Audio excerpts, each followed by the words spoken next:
Hello, hello, hello. Once again, it is February 1st, 2024. I am Will Scouch. I am joined by an extremely special guest today. It's been a long time coming. We've been fans of each other for Appreciate years. it, Will. Appreciate it. AJ, this isn't about you, man.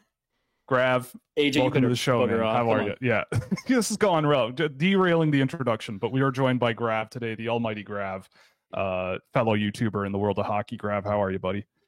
Well, I'm doing very well. I think we might have to have a conversation about firing AJ after this stream. But, Maybe.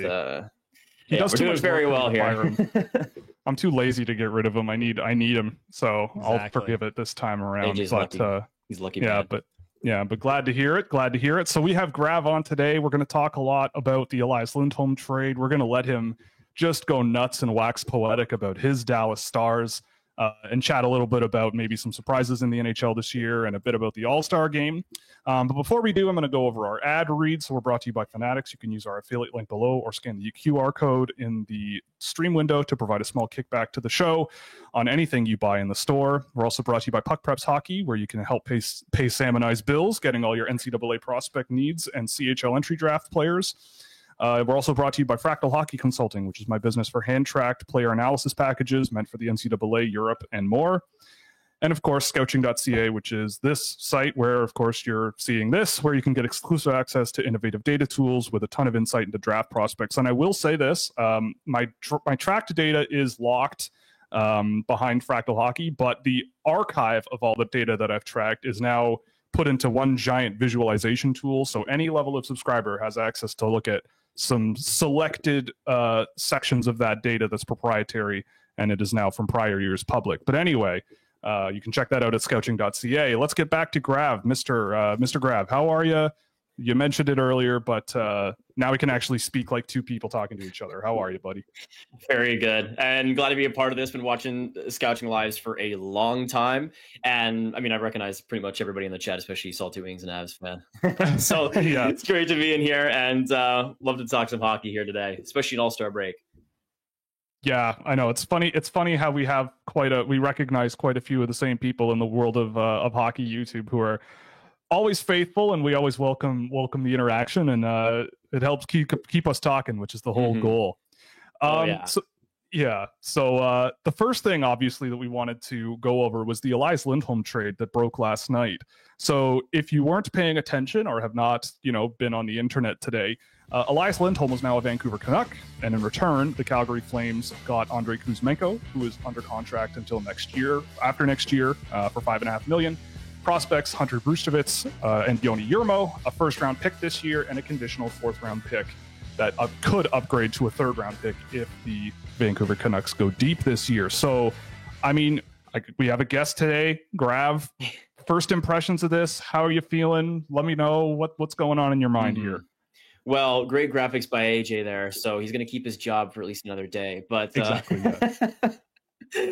This is one that we knew that Lindholm would be traded this deadline, but it kind of came out of nowhere. I feel like with Vancouver getting him, it just was like, oh yeah, they're working on a deal, and now it's just about to happen.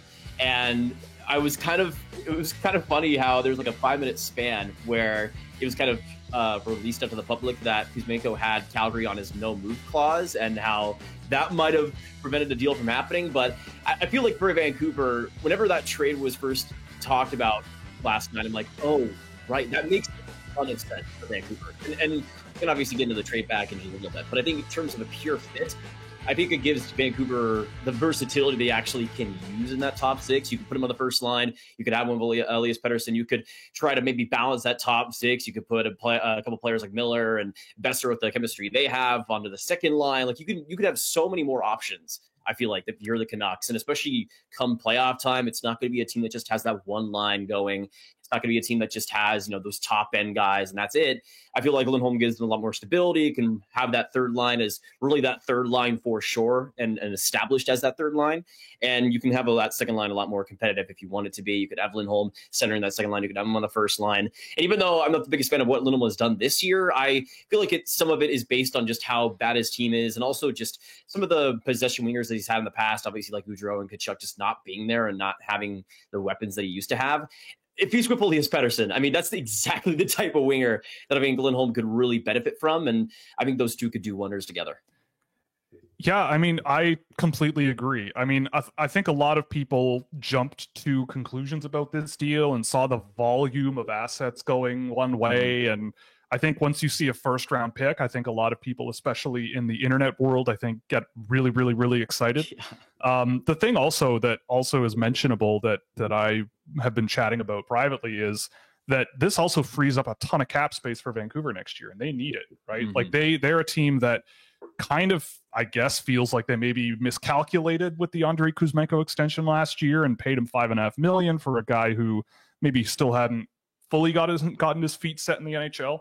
So to get rid of that, I mean, they're going to need the money, and they certainly like it will be really helpful. And I do think the Canucks were still winning without Kuzmenko really, being a major part of that team. And so they kind of said, well, okay, if we can free up the money and get rid of this guy who Tocchet doesn't really know what to do with, and the team doesn't seem to really know what to do with.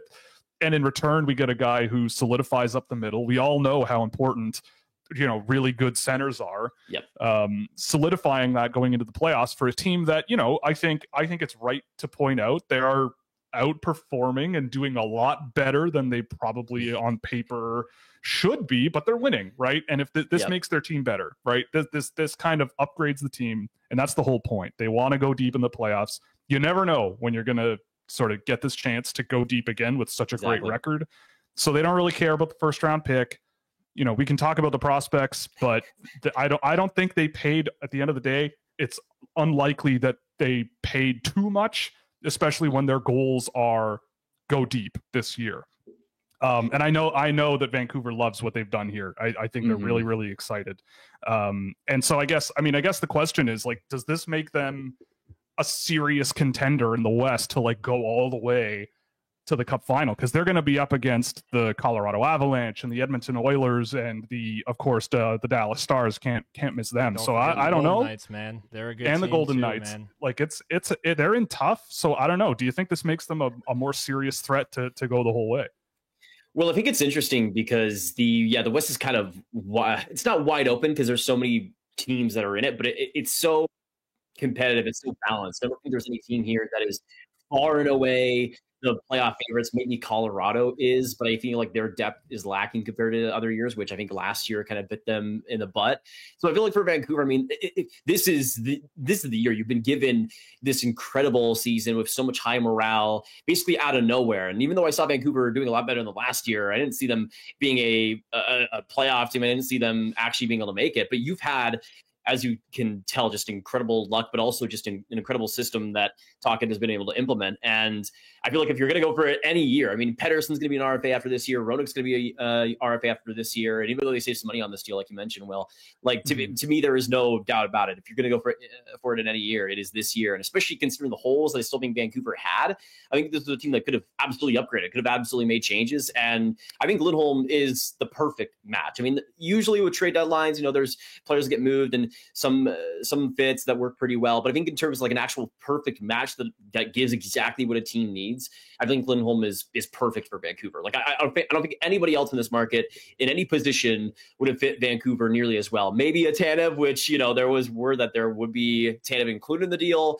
But I feel like with Vancouver and what they needed, what they really wanted in the playoffs, there wasn't really any better fit. And like you mentioned with Kuzmenko, I mean, I don't think maybe some people would have expected him to do better next year. I wouldn't have in Tocchet's system. Yeah. It just looks like a complete mismatch. And to me, I really don't think he would have rebounded next year. I think it would have been pretty samey. I think he would have ran around 40 points. And I think this was the best time to trade him while, that last year is still in the rear view mirror for a lot of teams. And I would say this, I don't even think it's out of the question that maybe Calgary ends up flipping him as well. Maybe putting him to a different team as well. I could totally see that. I was going to say the exact same thing. Like Calgary is probably, I mean, they're a little bit on the outside looking in right now on the playoff picture. And, the thing I find really interesting about this trade as well is like, AJ, we did a show previewing guys, what teams need at the trade deadline, what contenders might need. And I feel like 3/4 of the teams we were talking about, we said Elias Lindholm is an option. Yes, we did. It was just anybody who needed a forward, it was Elias Lindholm. Yeah. Yeah, and so I think on one hand, that's now done. The Vancouver Canucks jump the market. They get the guy that everybody's going to want. They get the marquee guy. They have a lot more time to get him adjusted to playing with Vancouver. Yes. Sometimes, like a lot of trade deadline acquisitions don't necessarily play as well as you would think because they only play like 20 regular season games with that team. Mm-hmm. So it gives them a little bit longer of a runway. And I mean, to me, it also makes other players likely to be traded much more interesting. I see a lot of Habs fans talking about Sean Monahan today. I don't know what Sean. Yeah, I mean, I wonder why, but I wonder what Sean Monahan is worth. Like I've been watching a few Habs games lately, and I mean, is he a massive downgrade on Lindholm? Like there's injury history and there's all this stuff, but Monahan has played pretty well this year, and should be a boost to a team down the stretch. But like, are we going to see prices inflate, or are we going to sort of see things?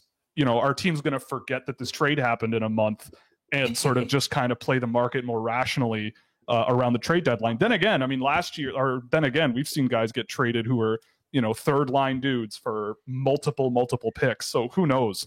But just the dynamics. I don't think anybody's going to forget this trade, because when you think about it, what team has the most players that are on like trade watch or trade bait? It's Calgary. Right. So they're going to demand exorbitant prices.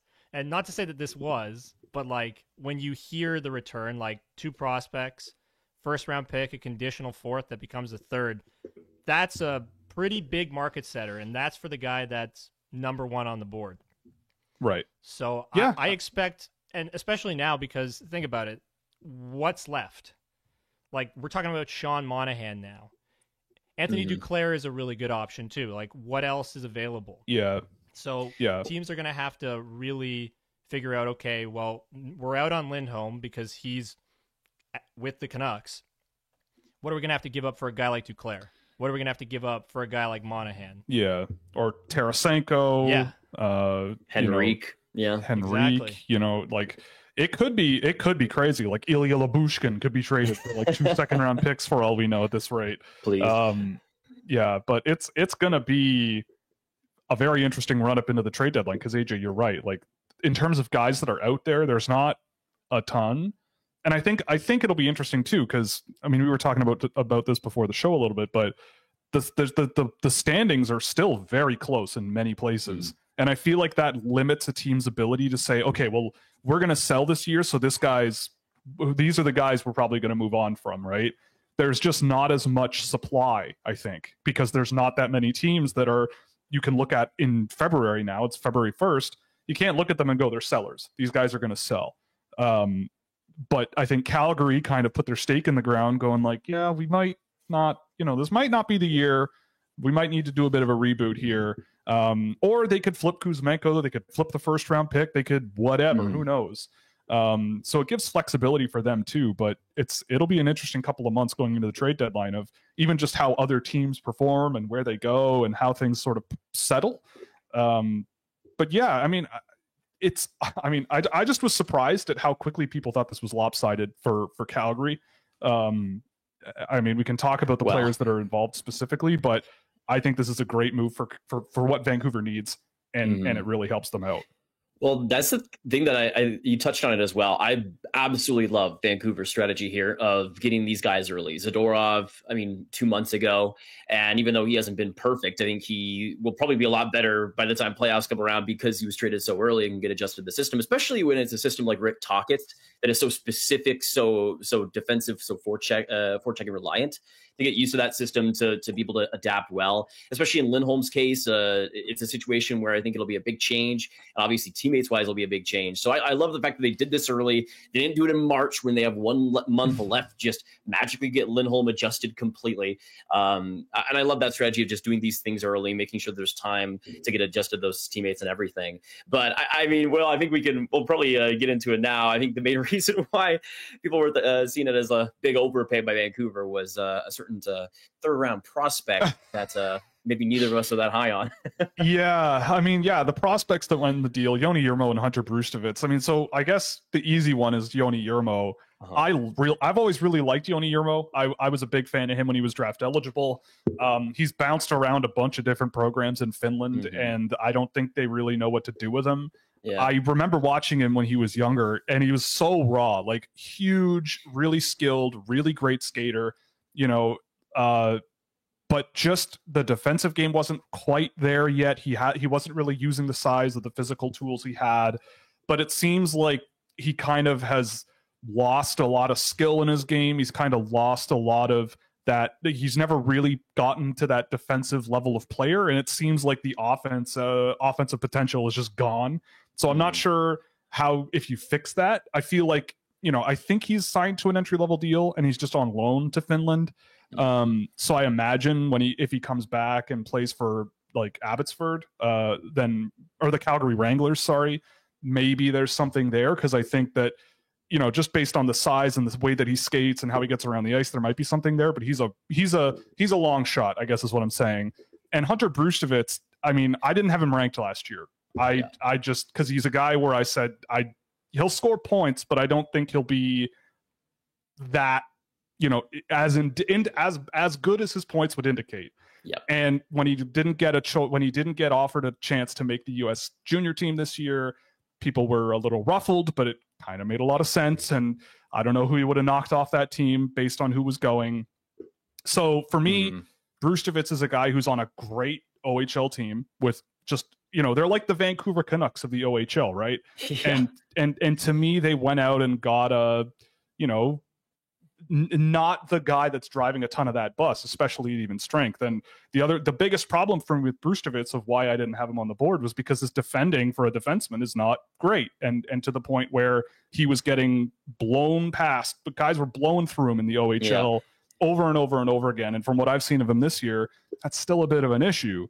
So to me, he's also a bit of a long shot. Like, I feel like his career trajectory is more of a guy like a Mitch Van de Sample, a guy who scores everywhere, gets to the AHL, scores a bunch there, and just can't quite crack it in the NHL. But I could be wrong. Yeah. I could be wrong. I've been wrong before. But again, like, I don't think either of these guys are massive hauls and massive guys that Calgary stole. They're interesting, but yeah. Well, the thing I see about Brzustewicz is like, he kind of, now I might be throwing this out of nowhere, but he kind of reminds me, at least from what I've seen, of like a lesser version of a Zane Parekh, where I feel like the defensive issues are there. A lot of his offense isn't based on skill. It's more so just a decent passing ability and decent awareness, and not really like anything that projects incredibly well to the next level. I think Parekh offensively projects a lot better, but they kind of have like some of the sort of same issues for me, where some of that offense isn't necessarily boosted by the skill, and the defensive issues are there. And I mean, I could totally see a situation where he, you know, like you said, goes to the AHL, he does okay there, but is never able to really make that next jump. Like, to me, in the Flames system, I know they don't have a lot of right-handed D, but like, how much of an upgrade is he over Jeremy Poirier? Like, I don't really see a situation where he's that much better than a player like that, and they're kind of in the same trajectory, kind of in the same situation. And I mean, I think he could play NHL games. I think there's an absolute, like, if you shelter him right, I mean, I think you could maybe get, best case scenario, like a fourth power play defenseman out of him. But that's like best case scenario in this situation. And considering I don't really know if Yermo will be a guy either, it's basically just a first rounder, potential for third, and Kuzmenko, which is still pretty good.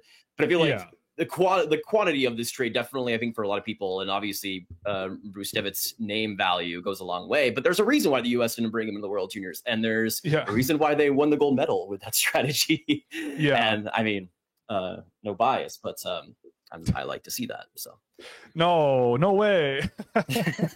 But yeah, I mean, the thing too, before we move on too, is like, I think a lot of people also, they play a lot of NHL video games and see how trades in that game can work and how asset management in that game can work. And I think in real life, like, put yourself in the shoes of an NHL general manager of a team that is on one of the biggest heaters ever.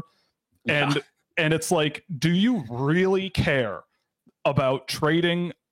You know what? Maybe Andrei Kuzmenko is a top 6 guy with Calgary. Maybe he scores 70 points next year. I don't know. Maybe. Can't say it's impossible. But he wasn't with Vancouver, and they were scratching him. They didn't know what to do with him. So do you really care about that risk? Do you really care about a late first round pick? Do you really care about 2 guys that haven't even played in the AHL yet? Like, it's at the end of the day, it's like you kind of just go, okay, fine. You want this guy? Fine, whatever. You want this guy? Whatever. Like, we want Lindholm. Like, give us this guy who had a bajillion points last year and has been having a bit of a down year this year, but he's going to be on a team that's firing on all cylinders now. So I imagine that they just kind of went, you know what? If Calgary wants, all these B-list guys from us, fine. We'll just do it because we just want to make a deal. And I feel like that's a thing that happens a lot at trade deadline, and people see that as like lopsided deals or this or that. And when your job is on the line, when it's your job to win, it's tempting to do some irrational things on paper to try to win. So anyway, speaking of winning, though, we're going to let you take over a little bit. We're going to talk about, we have it in the notes here phrased as, how sick are the Dallas Stars? So I haven't seen a ton of the Stars this year, so I'll let you take it away. So Grav, how sick on a scale of 1 to, I don't know, the bubonic plague, how sick are the Dallas Stars? It's pretty close to the plague, I would say. Don't take that out of context, and don't cancel me, guys. But that's true. I feel like the Stars they've been having such a weird but fun year. There were times when there was like brutal injuries, and Jake Ottinger went down, and Heiskanen went down, and then they're just back a week later, and that's cool. And there was some times, I think, especially like towards maybe like late November, early December, where there was starting to feel like there were some major defensive issues. But this team kind of just rebounds in the best way. I mean, they are so dominant possessionally. They know how to work with the puck, and the chemistry there is incredible. I think this year especially, though, it's the biggest thing to me is the rebounding players. I mean, Mason Marchment, I was such a big fan of him in that last year of Florida, and I was such a big fan of that contract. And then last year, he was awful. I mean, he did not look like the same player. He did not look like this transitional beast that I saw with him in Florida. But this season, he's kind of been that whole of Duchesne Marchment has been a team saver. Like, they have been the best line on the team, and that's saying something when they have Robertson, Hintz, and Pavelski. That line has actually been driving the bus. And a lot of times when the Stars have been lacking offense, they are the ones that have been coming up in big moments. Matt Duchene, I mean, what is there to say? He's been probably the best. I mean, I would say like he's been the most consistent offensive forward on this team, which again is hard considering you got Jason Robertson and Roope Hintz, but especially in Robertson's case, there's been some major inconsistencies. But with Duchene, he has been just a puck hound. He's been in the right place at the right time. It seems like him and Sagan, I mean, we can talk about Sagan as well as a rebounding player. He's been incredible the past couple of months or so, but that whole line has been perfect together and was just a match made in heaven from day one. And Duchene is really, I think, corrected the look of the offense and really made it to where I don't feel like they need another forward. They're like, I feel like if they add another forward, it would be kind of just wasteful considering their situation. Maybe they add a bottom sixer, but I think you look at the bottom six and defensively, I mean, Sam Steele has been incredible in a defensive role. Radek Fox has always been that guy. They have so many guys that can work off each other. And I think it's as balanced as this lineup has ever been. Defensively, there have been some issues, but now you have Heiskanen and Harley together. That pairing is incredible. Harley, we could talk about a lot if we wanted to. I mean, I could definitely talk about Thomas Harley a lot. Has been awesome, and it's insane, the goal scoring. I don't know how he's doing what he's doing. Some of it is luck, sure, but the guy has just been an absolute menace on the blue line. And Heiskanen has been incredible in all three zones. He has just improved his overall game every single year. And even though the offense, points-wise, hasn't been insane this year, it's not going to be a Quinn Hughes or a Cale Makar level, he's still doing the job every single night. And there were times early on where I'm like, dude, we need somebody else than Ryan Suter. This guy is getting absolutely trenched out there, playing 30 minutes a night, not knowing what to do with it. And it seems like Harley has really balanced that defense. And thankfully, Esa Lindell, I think, has really rebounded defensively this year. He's back to being one of the most under-the-radar defensive players out there. And the thing is, I think the biggest, most impressive thing about this Stars team is they're still doing so well. Jake Ottinger has been average at best. He has not been driving the boat whatsoever. Scott Wedgwood hasn't exactly lit the world on fire as a backup. Goaltending-wise, they've been fine. And I think if Ottinger turns the page, which we very well know he can if he is healthy, like this Stars team, I think, has the potential to go all the way. And, we'll say that every year over the past couple seasons with the Stars team. But I feel like with how wide open the West is, I am super excited to what's next. And hopefully they don't choke versus Vegas next time. We'll see. Right. So are you saying they're better than the Vancouver Canucks? You can click this, AJ, but I would say right now, I feel like I prefer Vancouver. I feel like I prefer Vancouver's star power. Obviously, I mean, how could you not? But I feel like Dallas, with that whole top nine, just has so many weapons. I think defensively, there are times where you might prefer Vancouver's blue line, and then if Ottinger's where he's at playoff wise, I could see a toss up between Demko and Ottinger, even if Demko's been unreal this year. I don't know. I feel like a Vancouver Dallas series, though, matchups wise, it goes against Dallas quite a bit. Yeah. I mean, Vancouver, for some reason, like for the past 5 years, has been like the best team against the Dallas Stars. I don't know why. Toronto's also up there, which is very annoying. I was going to say that Matt Murray shout out. That was pretty funny. Yeah. Oh God. For some reason, every time on the national stage versus Toronto, they just are just the worst versions of themselves. But I think in a playoff series, I think I might actually take Vancouver, just because I think they match up very well against them. But I mean, I'm a Dallas Stars fan, so I hope I can be biased, and hopefully that bias is correct. Well, here's something crazy that I was researching this morning about the Dallas Stars, because I haven't paid too much attention to them this year. I agree with you 100% on Thomas Harley. That guy is a horse now. I don't know what happened, but he finally has hit his stride, literally. Yep. Like, that guy skating up the ice and moving the puck is just ridiculous. But here's something I found out this morning that kind of blew my mind. So this is the number of players on these teams that have 29 points or more at this point in the year. So Colorado has 5. The Florida Panthers have 5. The Edmonton Oilers have 6. The Toronto Maple Leafs have 5. The Vancouver Canucks have 5. Guess how many the Dallas Stars have? 29 points or more. You probably know, Grav. I don't know, but take a gander. Well, it would be Hintz, Robertson, Pavelski, Marchment, Duchesne, Sagan,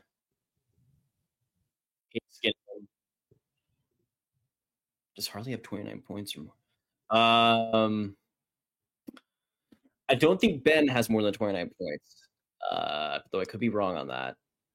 You are correct. It is 10 players. So the Dallas Stars have twice as many players scoring at a rate that is, there's depth there. That's literally the meaning of depth. And that's like, and 2 of them are defensemen. So that's basically 3 full lines of guys on pace for 50 or more points in a season ish, which to me, the Vancouver Canucks, I think their weakness, like many teams, and AJ and I have been over this a few times with different teams, it's like when those top guys aren't on the ice, things are very different. And it's not so bad with Vancouver, I guess, but with Dallas, it's like, maybe that Roope Hintz lining up against Connor McDavid might not win that matchup every time, but you just need to get by, and the rest of the team seems to also be there to fill in the gaps, right? Like you said, Mason Marchment is in that group. Jamie Benn, Wyatt Johnston is in that group. Oh, right. Johnston. So, what's wrong with me? I know. What's wrong with you, right? But yeah, I mean, like it. So to me, that blew my mind about Dallas, because they're a team where I kind of look at them in the standings and I'm like, okay, but you haven't heard much about how Jason Robertson is doing. You haven't heard much about how Miro Heiskanen is doing. All you hear is Cale Makar, Quinn Hughes, and Elias Pettersson and Austin Matthews and blah blah blah. But it's like, well, yeah, but they have a bunch of just very good players. Exactly. And it kind of reminds me of I was thinking about this when you were talking about how they just perennially kind of struggle a little bit in the playoffs. Are they like the new Nashville Predators, right? Where they spend multiple years trying to make a Stanley Cup, finally make their way into a Stanley Cup final, and maybe Dallas pulls it off, but it's like they don't have that star power. But if they do match up against a team like Vancouver or Edmonton, it's going to be very interesting to see how they stack up, because that depth, I think, matters, and I think it is a tough call to, like, it'll be an interesting thought experiment of, do you go with star power and guys who can really fill the net, or do you go with sort of a really well-balanced roster up and down? I mean, AJ and I are in Toronto. We've seen Toronto, the Leafs, what happens to them when the guys in the playoffs, the puck's not going in for them. They really seem to struggle. And that's not pleasant to watch. But I just don't think Dallas will sort of have that similar issue. especially if they have Mason Marchment mucking it up. The one thing I will add about all this, like when it comes to the playoffs, and I think part of the reason why you have teams like the Leafs struggle in those matchups is because finally teams get to game plan for you in a way that they don't actually get to the entire regular season. Because like you can't game plan for even like the Leafs versus Jets in this last little like home and home series. Like they're not gonna spend intense amount of time game planning them the way they would, let's say, if they matched up in a playoff series. So I feel like in a lot of ways, once you can find ways to minimize the effects of like Vancouver's top guys, that could be a problem. I think they're a team that will make the second round, but I'm not sure what they are beyond that. Like I like Vegas better when they're healthy. I like the depth of Dallas better.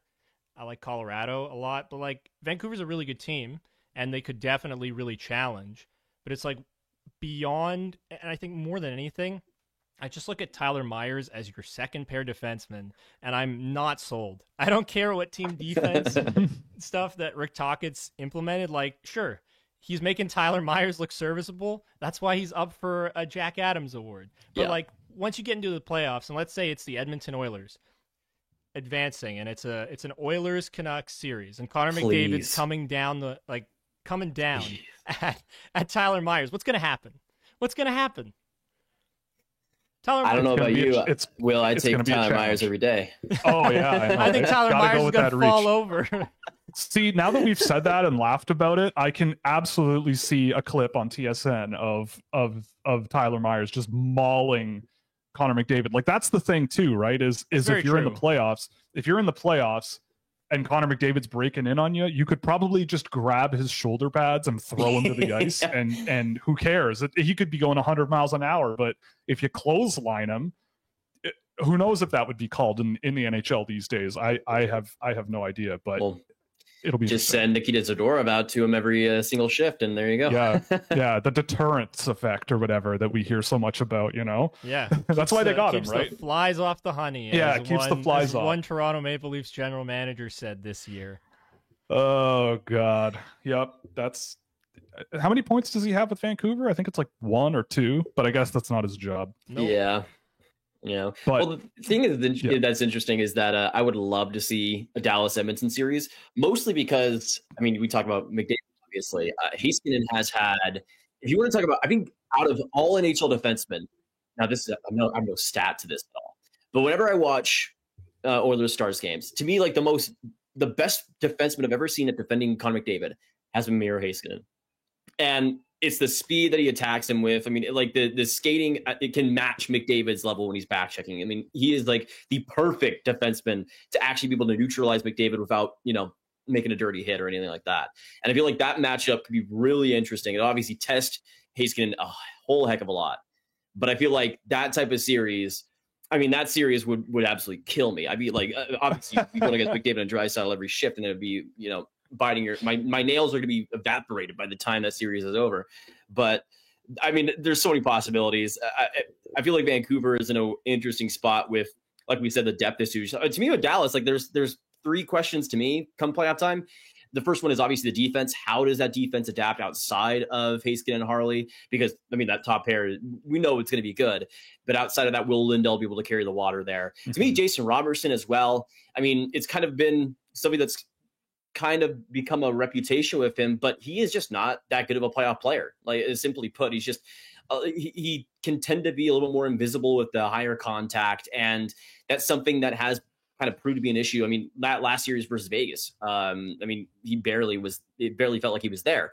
And of course the goaltending. We've seen Jake Ottinger play great playoff hockey against the Flames, but since then, I don't really feel like he was good at really many points. He was kind of fine versus Minnesota and was just, or fine versus Seattle.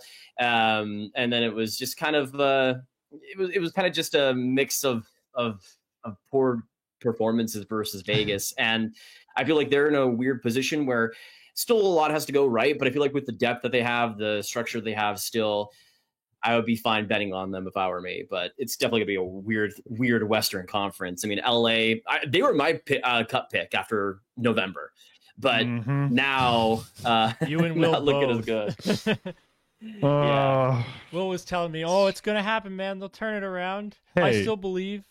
They won versus the Nashville Predators last night, AJ. Yeah, I Give know. us Yeah. hope, please. I know. You also didn't disagree with me at the time. We I were didn't- watching I the didn't fully Kings, and they disagree, looked great. But, hey, I was being dishonest on purpose, just to throw you under the bus. Oh, Okay? he was being dishonest Yeah, on but- purpose. But you know, I'm always I'm gonna spill the beans about how I actually felt afterwards. I just want to, you know, Well- give you a pot shot, and then I will also lump myself in with the idiot bunch. Well, I think the Yeah, hop problem on that the video AJ bus. isn't thinking about here is that Alex Turcotte has come in and become the best player on the LA Kings. Oh, so, excellent. That's true. He's the savior of the year for them, for sure. yeah. Yeah. More so than Quentin Byfield now, all of a sudden. He was actually pretty sick versus Nashville. I was watching that game. Yeah, He was Nat- awesome, and I love. He's been man. excellent. Yeah, yeah. So I guess on that note, like, who do you hope goes deep in the playoffs this year? Like, what do you? I know it's early. Obviously, Besides there's a lot of Dallas, yeah. things. Yeah, besides Dallas, of course. But like, in your heart of hearts, you know, what are you hoping to see out of the playoffs this year? Assuming that, you know, what's happening now is kind of going to hold until the end of the year. Mm-hmm.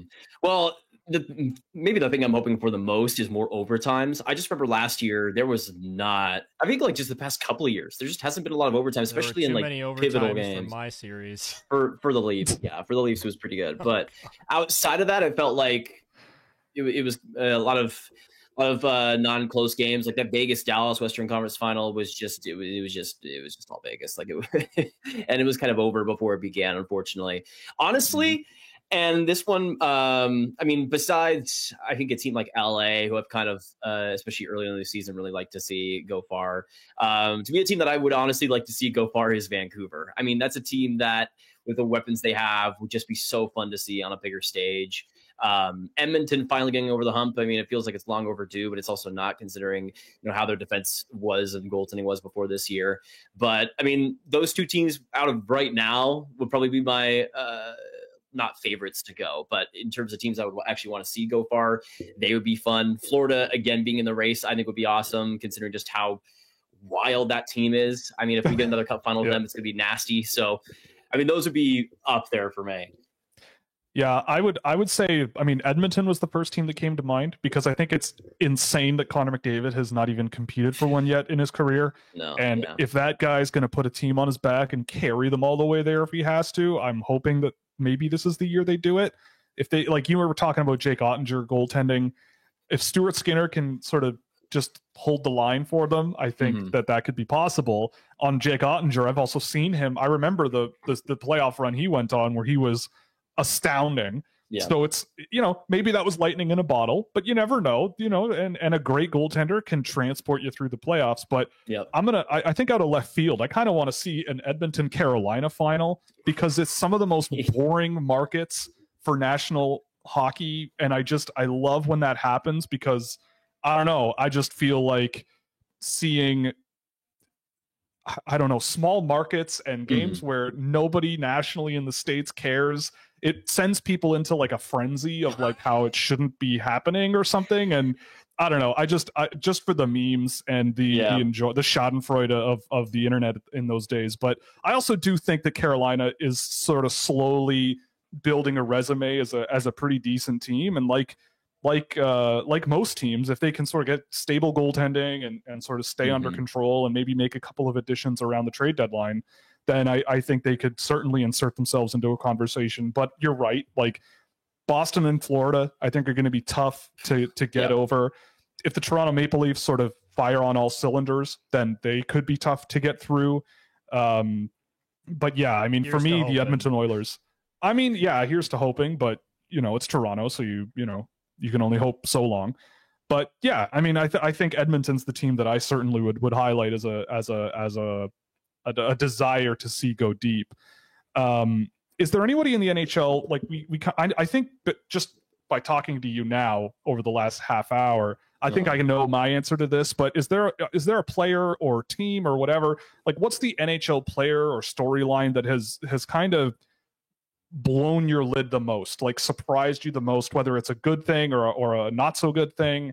I'm curious as to what you've seen from your perspective of, you know, what's really caught you off guard in a way. Yeah, well, I mean, I feel like I could go for a couple like easy easy answers. Like Sam Reinhart doing what he's doing is, I mean, I don't even understand it, honestly. Brock Besser is kind of up that same echelon where, Sam Reinhart was probably in a better position coming in the year, but Brock Besser, I mean, I didn't think he was cooked, but I never thought he would get back to that rookie level dominance that he had goal scoring wise. And he's been able to put it all lightning in a bottle, which is awesome. And he's obviously been looking great there too. To me, I mean, by far the most surprising situation story coming out of this all. I mean, Will, I know you'll probably agree with this, but well, maybe not agree as like the number one, but to me, it's the wild rookies, Brock Faber, Marco Rossi. I mean, Brock Faber, especially out of nowhere, has been one of the best defensemen in the entire NHL this year. Defensively, I mean, he's probably top 5. I think I was looking at a stat like a few days ago where I think out of NHLD who have played, I think it was like 700 minutes or something, some specific stat where it like narrowed it down to like 60 or so. So like the top guys that are playing the most minutes, he was like first in 5-on-5 expected goals against per 60, number 1. And what he's been able to do for that Minnesota blue line, I mean, it's a shame that it's not a shame for me because I don't really root for Minnesota, but it's a shame that his performance has not really resulted in much sustained success because what he's doing with Spurgeon out, what he's been doing the whole year is insane. And then Marco Rossi, I mean, you and me, Will, like, I think everybody loves to see it this year, but especially those of us who were big Rossi fans and saw so many people labeling him as this one thing that he'd never make it after almost dying. Like he almost died and now he's here and he's not just, an NHL player. He's not just somebody. He's really friggin' good. And just watching Minnesota games and the puck dominance and all these little things. I mean, there's still obviously a ways to go for him, but it's kind of just reassuring seeing him and seeing what he's gone through and just seeing how good he is now. Like that's to me the most heartfelt situation by far in the season this year. And it's been awesome to watch both of those guys play. That's a great storyline that I totally forgot about. Like Brock Faber has been outrageous. I just looked it up. He's playing 25 minutes a night this year. Like that's dumb for a 21-year-old defenseman to be playing 25 minutes a night and look as good as he's looked doing it. Like that boggles my mind. And that definitely, I had a feeling he'd be a solid NHL defender this year after seeing the couple of games he had last year and seeing him a little bit over the years. But he has just taken off and I hope it's sustainable. And just watching him play, you can kind of see that the ingredients are there, that he should be able to keep up if the league does get quicker. And if it does get a little more physical, he has the tools to manage that. And Marco Rossi's another one. I mean, before in the research for today, I threw in Thomas Harley on here. I thought, honestly, before this year, I thought Thomas Harley was a little cooked. I didn't know that he was gonna, you saw a guy who had tools, the skating was there, he was certainly confident, but you sort of saw a guy who kind of seemed to struggle with NHL pace and when to sort of take those chances and when to sort of jump into a rush. And he kind of was bouncing up and down the lineup and all that, but he is one that, again, like really surprising me when I've seen him this year. The goal scoring, it's a little unsustainable. He's on pace for over 20 goals and whatever, but if he becomes a 40-point-a-year defenseman who can sort of chip in on a power play here and there, then I certainly could see him having a pretty darn good career from here. But he is one that I definitely wanted to flag. No, I like that because I think it was reported like recently. I think Jim Nill, obviously Dallas Stars GM, after last year, when Harley was sent down to the AHL for the first time last season, he was basically like, we want to see you improve in everything. We don't care about the points. We don't want to, we obviously want to see the offensive improvement there still, but we want to see you adapting more. We want to see you making quicker decisions. We want to see you getting better defensively. And that whole process last year, all of that cooking in the AHL, which, at that point from, somebody that's just, looking at elite prospects won't be able to see that. And I didn't even know how much, he was working on that overall game as much as he was last year, but it was like complete revitalization. I mean, he was fine in his first year, and in the games he played last year in the regular season, he was okay. But there was a clear difference between, the player that got sent down to the AHL at that first time and then what he was in the playoffs. And to me, that whole, I think it was also in Harley's case. I mean, he could see, that there wasn't any guaranteed spot on that Stars defense. They have a lot of signed NHL guys. And I think he probably was one of those moments where, you see your future in the NHL fading almost. And for him, it was probably, like, this is the time that I really need to put all that work in and be able to prove myself. And I mean, he absolutely did. He immediately in the NHL playoffs. Like, it wasn't just he was okay. He was one of their best in the playoffs. And that's when I feel like everybody started to realize, at least in the Stars community, that this guy is going to be, at least NHL next year, but a force to be reckoned with at some point here. And you've seen those skills as well adapting pretty well, which is great. Yeah, for sure. I mean, yeah. So, but I totally forgot about Brock Faber. So that's a better take than mine. So we're gonna chat a little bit before you have to take off in a couple of minutes. We're gonna chat a little bit about the All-Star game. Of course, the All-Star weekend gets started tonight. AJ, you are going to the draft tonight in Toronto. Yeah, free tickets. I'll take it, baby. Thank you, Duck. And it's unfortunate that you're not bringing me, because look what I have. What, are you gonna try and bribe me last minute? I did it. I went out of my way. Oh, I'm gonna be a Doritos bag for the rest of the show. Instead of paying me what you owe me, you went out and you bought a jersey. Awesome. Hey, Thanks, man, Will. I have. Don't worry, you're gonna get your paycheck. Don't worry. It exists, but I had to. I saw it. I stared at this for half an hour. Thought about it, and I thought, you know what? How many times do you get to look like a bag of Doritos in your life? Very rare. So I went out and bought the only good-looking All-Star jersey for this year. So now we can shift into All-Star mode. Yeah, the Cool Ranch. Although I'm not a huge Cool Ranch flavor guy. So Grav, if you're eating Doritos, if you do, what's the bag you jump for? That's more interesting than the All-Star game. I mean, I'm not a big Doritos guy. Okay. I'm more of like a tortilla chips, like constantly type of person. So right. Okay. Yeah. Well, yeah. I respect the All-Star jersey grind though. Well, I mean, that's definitely I would say that's the best one. That blue one is probably the best one. It is. And it's also on brand. Everything's got to be blue, right? Oh, yeah. But anyway, I mean, the AJ was a great purchase. Yeah, I'm not saying it wasn't a great purchase. It's just where's my money? That's all. Yeah, AJ wants his money. Don't worry. It's on the way. But anyway, for this whole weekend, what are you looking forward to? What are you going to be glued to your television to watch this weekend or tonight? Well, what I'm gonna be doing is staring at Elias Lindholm's every move to see if he secretly hates his new teammates or not, because that'll be worth my time. And I'm sure if Lindholm isn't immediately smiling at his fellow All-Stars, then Twitter's gonna be ablaze. But I feel like All-Star this year is gonna be pretty wild, just because of the whole revamp of the All-Star rosters. I mean, we've been begging them to make an All-Star draft, to do that again, have the players' input, show the personality there, and they're finally giving it to us. And as somebody that isn't the biggest fan of the All-Star, I'm really tuning into that, because it's hard not to. It'd be so much fun in that direction. And even though probably the rest of it won't be that much different, the All-Star draft, that's going to be like, that's my favorite part of it, when it happened all the way back then, and just watching clips of it after the fact. I mean, it's just such a good opportunity for players to actually show themselves and to be a little bit wacky. And I hope we don't see, all these guys just flat stare at I pick Elias Pettersson or something like that.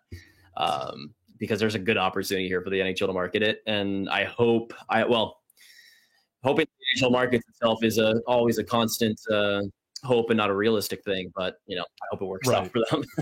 So Quinn Hughes and Elias Pettersson are going to be drafting for Team Hughes tonight. So do you think they draft their new teammate in Elias Lindholm, or do you think they go right for JT Miller? I want to see the team that drafts right before them take JT Miller or something, and like I want to see fireworks and drama. That's what I'm hoping, but I feel like it's going to be pretty straightforward.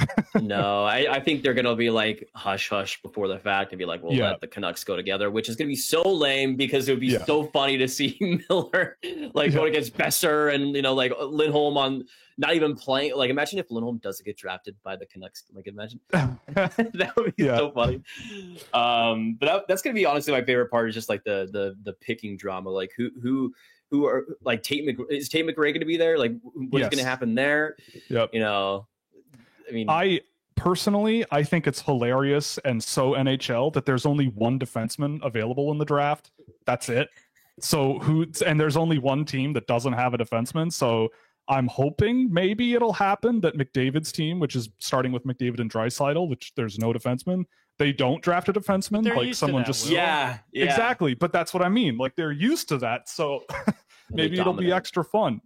For the skills competition, so they're doing fastest skater, hardest shot, stick handling, one-timers, passing, accuracy, and the winner gets $1 million. So of the group of David Pastrnak, Nathan McKinnon, Cale Makar, Leon Draisaitl, Connor McDavid, Matthew Barzal now, replacing, was it Jack Hughes, I think? Yes. Was it? Nikita Kucherov, William Nylander, Austin Matthews, Elias Pettersson, JT Miller, and Quinn Hughes. Of all of those guys, who do you think is taking home the big bucks? Who gets the big giant check for $1 million that they'll spend on a whatever? I don't know what, dinner for everybody. I don't know. Well, I kind of hope it's Cale Makar, because there was that one Bowen Byram quote where I can't remember the exact specifics about it, but I think Bowen Byram, after the $1 million thing was announced, he was like, "Oh yeah, Cale's gonna give us like all $100K if it happens." Oh yeah. I'm pretty sure what happened was Cale didn't actually know about that, so I think Byram was just like took it out of himself about that. I want to see that just because I want to see if Byram gets his check, because he deserves it. Yeah, I mean, I might, this might just be my geographic bias, but honestly, looking at all of these different categories, I would not be surprised to see William Nylander take it. Like, he just seems to be good at all of these things, like all of them. Accuracy, maybe not hardest shot. Yeah, maybe not hardest shot. No, but that boy can skate, that boy can stick handle, that boy can shoot a one-timer, that boy can pass, and that boy can place a puck. So I don't know. I think everyone else has some kind of weakness. Maybe McDavid's the easy answer, but producer AJ, what's your understanding of this? Who's taking home the money? Easy answer, Connor McDavid. Okay, yeah, fair enough. For the easy reasons, he's Connor McDavid. I just I've never seen him shoot a one-timer very often. You don't see that. But it's like, no. Well, he went out and he won the Rocket Richard Trophy last year. He was determined to win the Rocket Richard Trophy. If this guy puts his mind to this, he's going to win, and it's not going to be close because he's Connor McDavid. Like, okay, have you so seen tonight, a more talented hockey player than Connor McDavid? No. Exactly. No. So yeah, Radek Faksa. Oh yeah. Yeah, certainly. Joel Hanley. No, but yeah, I think what you have to do then is find him after the show tonight and take him out for a beer or 12 and make him, like, I don't know, throw up halfway around the rink, fastest skater, and that would be good. That would be funny. So that's gonna be your job for tonight, and then maybe I'll pay you. You gonna fund the sabotage, huh? Sure. I guess I could. I'll take out a loan. You can buy him the experience. You can buy him the expensive stuff. I'll take out a loan. Maybe it'll be, it could be a good investment. But anyway, yeah, I'm actually gonna be a contrarian here. Oh, do it. I think the player that's I like the William Nylander pick because I like that. I feel like he tried the hardest out of all the Leafs. In this. I think if we were talking about players the most likely just on skill on the Leafs to win it, I mean, Austin Matthews would be my guy. My guy. I mean, how many shot categories there are? Hardest shot, one-timers, accuracy shooting. He's not a bad passer either. I might go for him, but it's just like how much he's going to try, how much he's going to be caring about this. I have no clue. That would be my only thing. Is if we're going on skill, I go Matthews. I also go contrarian. I think I might go Draisaitl as well with how many shot categories there are. The passing challenge. I mean, it's hard not to bet against. That would be outrageous. For Leon Draisaitl, Leon Draisaitl, actually, I looked at his NHL Edge numbers, and he's actually underratedly quick on his feet, which is weird. You would never expect that. So maybe that's a sort of sleeper pick because some of these categories I feel like he'd fall a little bit behind, but. I mean, I think it's going to be a lot of fun. I never really watch the All-Star games themselves. I usually just watch the skills competition. And I also am really excited for the PWHL showcase they're doing. Yes. That's going to be a lot of fun. The last time they did that with women's hockey with the PWHPA, I forget when that was, a couple years ago. Yeah, so I actually went to that All-Star game. And I was able to see that. So it was so fun. I mean, it was the difference between the All-Star game and and the women's hockey players and how much they were trying out there. That might as well have been the All-Star game. It was so much better. And it sucked because, I mean, it was Canada, US, and the US lost that. But even though it was Mickey Mouse, you know, I still, this one's going to be really fun. And I think it's going to be, you know, it's all, whenever they have them play, it's always part of the whole weekend. I didn't get the same way as well for this. Yeah, I mean, I've been watching some of the PWHL over the course of the season. Yeah. It's been great. It's been great, and it's been a really, really fun league to watch. Even though Toronto's not the best, Toronto's having a bit of a tough start. But especially the teams in the States, I feel like are like Minnesota and Boston. They're all just firing. I'm glad I pitched my horse on Montreal because they're doing pretty well right now. That's true. Yeah, they are. Yep. Yeah, it has been a ton of fun, and I just love watching the competitive level they have. I mean, it's just like it's exactly what we've been wanting out of women's hockey for so long. This established league, and hopefully, since the not having the name sucks, but I think it also shows they're willing to take their time with things and really make this something that will be here to stay. And I really hope it does because it deserves to. And honestly, at this point, I'm used to it. Like. At this point, I don't care, right? Like, I don't like the jerseys. Everybody complained. I don't care. I don't notice. I think some of them look pretty cool, right? Like not Montreal's, but I mean, yeah. I think there was one that I think Ottawa is the one where I'm not super big on it, but I like Toronto's. They're pretty neat. Boston's is okay as well.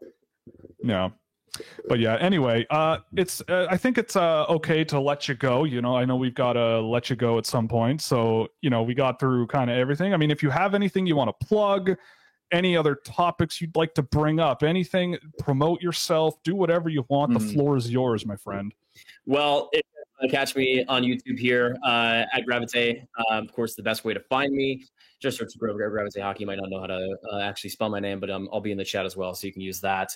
Just a couple of things here in the chat. Oily saying, what is Stankoven's potential? We talked about it before the show. Is Wayne Gretzky and no less. Exactly. Nailed it. Exactly. Yeah. And also, I wanted to shout out Lazy Worker for saying, did you get to see Eklund in center these past two games? I actually have, and he's been awesome. And it's so sad how bad San Jose is, because if he was on any team and he was placed in the top 6, he'd have like 30 points up to at least. He's been awesome, and love to see him going. Yeah, I saw one of those games and I thought he played great. And then at the end of the game, I think it was the Kraken game, he had that sort of rush taking a 1-on-4 and did really well, and kind of carving through that. But he's been really good all year, so I appreciate the Eklund plug for sure. Got to do it every single show.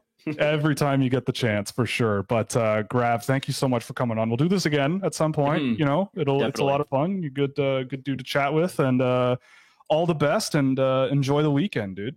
You guys too. Thank you guys for having me. Thank you to everybody in the chat. Love to see you guys come in, and it's been fun talking hockey with y'all. Cool. All right. Take care, man.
And welcome back. Thank you again to Grav. That was a good time. It was a great time. It was a fantastic time.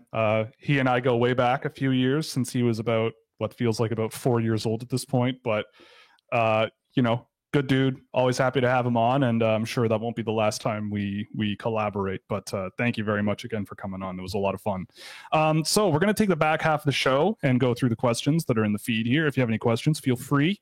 Fire them away. An ad read. Okay, fine. I'll do an ad read.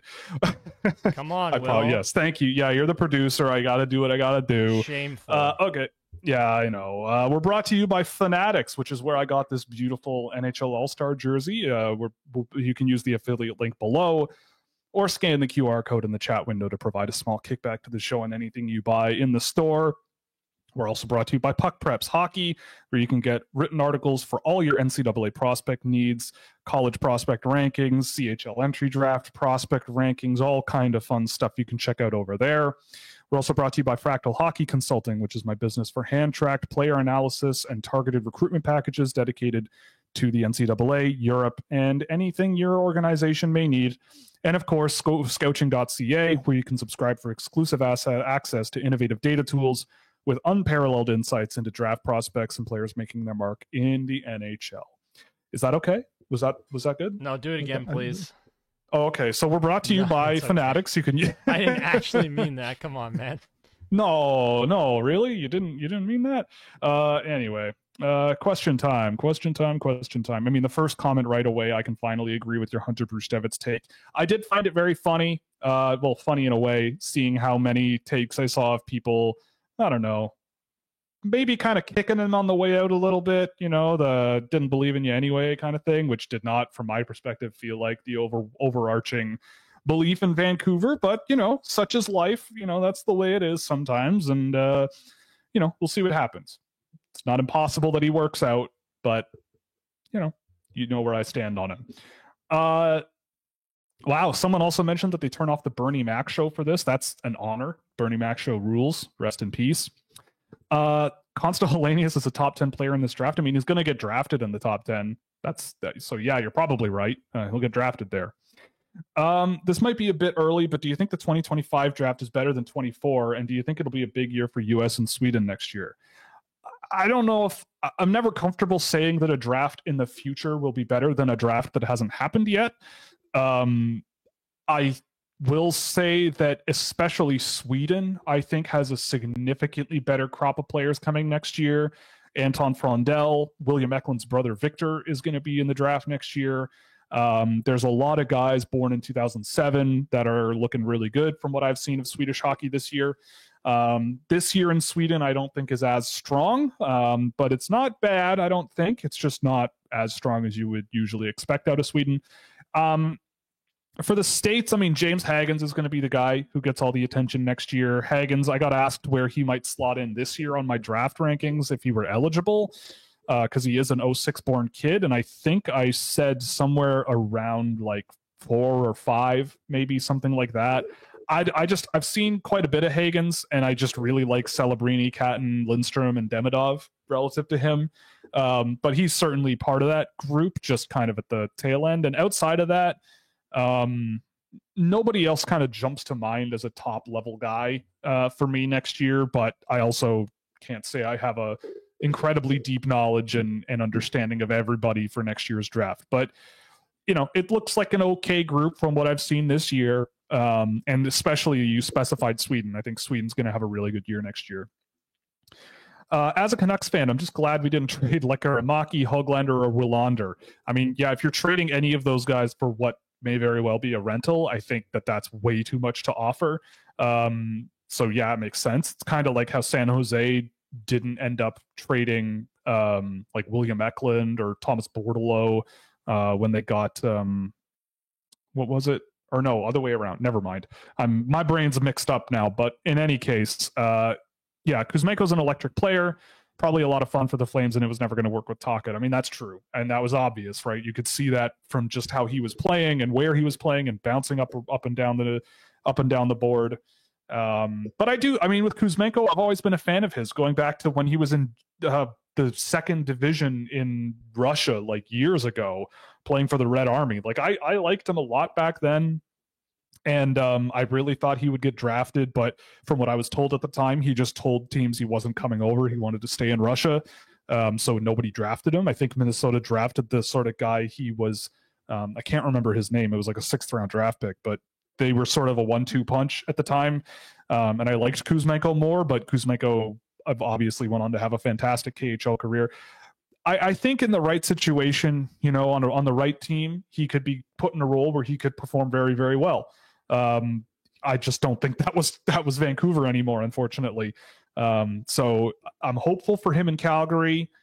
We'll see what happens with him, and if they move him somewhere else and flip him for a pick or 2 or something like that, then I imagine it'll be somewhere where, the team will want him. Not saying that Calgary doesn't, but I'm just hopeful. Quickly, Will. We had a super chat come in, and I forgot to mention it because I'm a bad producer, but also Grav is now signed out of the chat, so take it easy. Alrighty.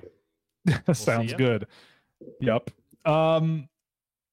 We got a super chat about, what was it, more perfect against McDavid than Slavin? Oh, I think that was in response to Tyler Myers, was it? I don't remember. I think it was in response to your Hurricanes Oilers final idea. Right. That's true. Yeah, Canes and Oilers are like opposite friends, elite offense versus defensive brick wall. That's true. And that's also part of the reason I want to see it. Carolina, for some reason, always, recently it's obvious why, but like Carolina has always had this sort of soft spot for me of, they're just a scrappy small market team that's won the Stanley Cup and like done it all. They had Artur Zerbe, and any team that ever had Artur Zerbe is good in my books. So a Canes Oilers final would be certainly nice. Member of my brother's gym, Jeff O'Neill. Yeah, that's Carolina Hurricanes legend. It's actually Carolina true, Hurricanes legend Jeff O'Neill. Yeah. Oh my gosh. Yeah, my brother goes to the same gym as Jeff O'Neill, and he said hi to him once. Nice. But he won't dare bother him, which I totally understand. Yeah, I would understand that too. He seems like a pretty big husky guy, but anyway, yeah. Well, that's a good thing. That's a good thing to have on your resume. So you know what's goes funny? To the same gym. Jeff O'Neill actually grew up in King City and was in a class with my uncle. So my family knows his family a little bit, and there was one time my uncle just stripped the puck off of him, like when Jeff wasn't trying, and Jeff made an ass of my uncle. He's like, "Oh, Mark Chidero takes the puck off Jeff O'Neill," and he was like, "Oh, you're so proud of yourself, eh, bud?" And to this day, that sounds like a hockey player. It's a legendary story in our family. Oh boy! But yeah, they were classmates, my uncle and Jeff O'Neill. Yeah. So Grav believes that Detroit has the brightest future. Detroit, sorry. Yes. I'm not sure that that's true. Who do you guys think has the brightest future this next decade? That's a tough one. It's always really hard, and the teams that everyone thinks have a really bright future generally, turn out to be okay. I'd throw Seattle in there. I think Seattle has done a really good job getting off the ground. I know this season hasn't quite gone to expectations, and Shane Wright still hasn't quite been the Shane Wright everybody wants, but they've got some really good options in the hopper on the way. Guys like Jagger Firkus. Firkus is having an astounding season. Yanni Newman has been great every time I've seen him this year. David Goyette as well has had a pretty successful year in Sudbury. Riker Evans is kind of making a name for himself a little bit, which is nice to see. I think Winnipeg is another one too, where they've slowly started to, add some good talent all over the place and getting some good seasons out of guys like Chibrikov and Lambert. But it's always really difficult with this. Like on paper, at least according to the sort of quote unquote models that I've developed, Anaheim is right up there. Columbus is right up there, but who knows what's going on with Columbus beyond this season? I honestly have no clue. Clearly things are a little bit nutty, and we didn't talk about the David Jiricek thing at all, but what I will say about that, it's been kind of talked to death, but a lot of people aren't really noticing the fact that his head coach in the NHL compared him to his 13-year-old daughter wanting a car, which... That's pretty ridiculous. That's pretty ridiculous to me. And I would never, ever, ever say that about an 18-year-old, 19-year-old kid trying to make the NHL, or 20, however old he is. I also think that that's ridiculous and incredibly rude. Yeah, you're also like incredibly my 13-year-old daughter who wants a car. What? He called it the Amazon effect, where you get everything whenever you want it, and it's like, bruh, this is the problem. Like, you just don't know how to communicate with younger people clearly. Clearly, like, I don't know what Maybe goes through your Columbus mind just saying doesn't something know like that that, to the 'cause, public. like, look, Maybe. look at what they had before. One coach trying to pick through your phone, like, that'd be crazy. Like, no, you can't see my phone. What are the you fact talking that, about, man? Like, the fact that Columbus has that they thought that Mike Babcock in 2023 or 2024 was a good idea. I like, okay, like, I don't know. So we'll see what happens. But they have the pieces to do well in the future. But again, they might. I just have no idea anymore. Like, but anyway, what you were going to say? I was going to pander to Grav and say that I also really like Dallas that way too. True. With Stankoven, they've got and Bork, right? And their Yep. group is still pretty young too. Like, Yep, they've got that's older guys like Joe Pavelski, Tyler Seguin, Jamie Benn, and now Matt Duchene. But like, Jason Robertson is not that old. Rupe Hintz, I think, is like 26. But like, you look at Logan Stankoven and Maverick Bork coming up through the pipeline, and our boy Ayrton Martino is on that team. Yep. If I remember correctly. I don't know if he'll be a world beater. Well, probably not. But like, he's still in college, but yeah. But like, they've got interesting players and pieces for the future, right? And like, I like, not because a lot of their future is current, but still, like, there are guys that are going to age out, and they're going to still be able to maintain a pretty competitive team, I think, as a result. Yeah, I mean, even like Leon Bixell is having a good year in the AHL now that he's come back from injury. But yeah, I mean, I think they have some good options as well. So yeah, and also Anaheim, like I said, mentioned earlier, like in the model or whatever, they do have some good ones. I mean, Olen Zellweger, Leo Carlsson, Pavel Mintyukov, Cutter Gauthier now. Kerry Torrance is having a pretty good year as well on a team that is struggling. Yegor Sidorov is scoring a ton, but they just have a lot of good, solid-looking players. Jacob Perreault is almost a point a game in the AHL finally, so maybe that turns into something. So to answer your question, it's just hard to answer. I think it's just hard to answer. I mean, but I'd probably throw Seattle in there, I guess, and I'm also biased because their arena experience is second to none. What about Mullet? I know how much you love Mullet, Will. Well, I mean, you can't. No, Mullet was just way better than I was expecting. I had a lot of fun there, and the environment was really, really cool, and it was so jam packed full of people. But the Seattle arena is one of the most beautiful arenas I've ever been in, at least in North America. It was awesome, and they had the big glass window over that looks out the back of the arena and all kinds of really cool stuff. It's just a really cool place to play. Lastly, I'll add Carolina, because Carolina's always got good players. Yeah. As long as they get a farm team. Yeah. It'd be nice to have a farm team at some point, like, come on. That's not the case. It's a little nutty. No, yeah, exactly.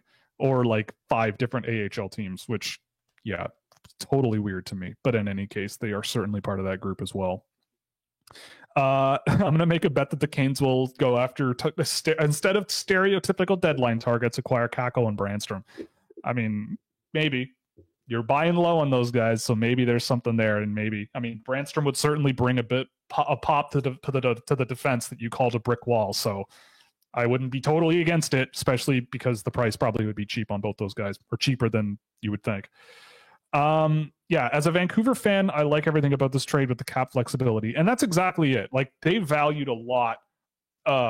It seems like they valued the money a lot. The cap freedom that they're going to get out of this, especially for a guy that, like, if you have a guy on your team who's signed through next year and you don't really know what to do with him, and it's over $5 million, then that could be problematic. So they kind of got out from under that problem pretty quick and made their team a little bit better doing so. Do you think Aaron Menedian will be a solid defenseman? I watched BC versus BU and he looked good. Yeah, Aaron Menedian was a guy who I think was among the higher ranked guys on my list that kind of slipped a little bit in the draft relative to what I thought was going to happen. I've always really liked Aaron Menedian. Like, if you we were talking a lot about Thomas Harley earlier in the show, and I'm not saying that they're the same player, but there's a similar kind of strength and weakness there with him. The footwork and the speed in a straight line and the creativity and all that stuff is really high end with Minettian. It's just sort of refining things defensively and sort of applying that footwork off puck and tracking play a little bit better and gap control a little bit better. It's all kind of a work in progress with him. But, I had Minettian ranked not super high, but relatively high-ish, and he slipped. And at a certain point, I think he was one of the best players left on my board before he was drafted. And so, yeah, I think that Minettian, again, he's a guy that I felt was going to take a couple of years in college, but he's come out, so far so good. A Kakko for Spencer Knight trade. What say you? Probably I don't know, man. Yeah, probably no, right? Like, goalies are weird, and maybe the Florida Panthers just broke Spencer Knight. I don't know. Maybe they gave him too much too fast, and that's a hard thing to get over.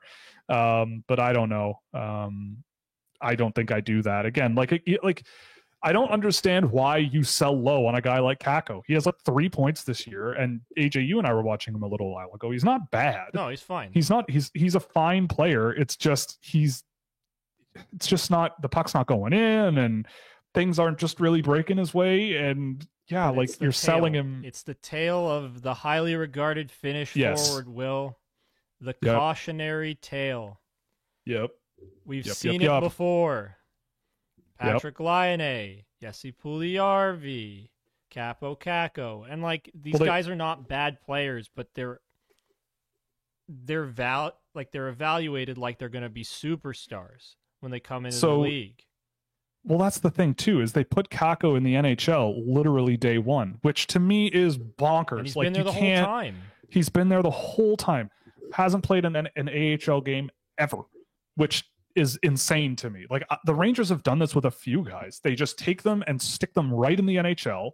Elias Anderson, Vitaly Kravtsov, Kakko, Lafreniere. Here you go. Enjoy trying to figure out what to do while our fans are screaming at you for not being good enough. David Quinn is your head coach. What is going to happen?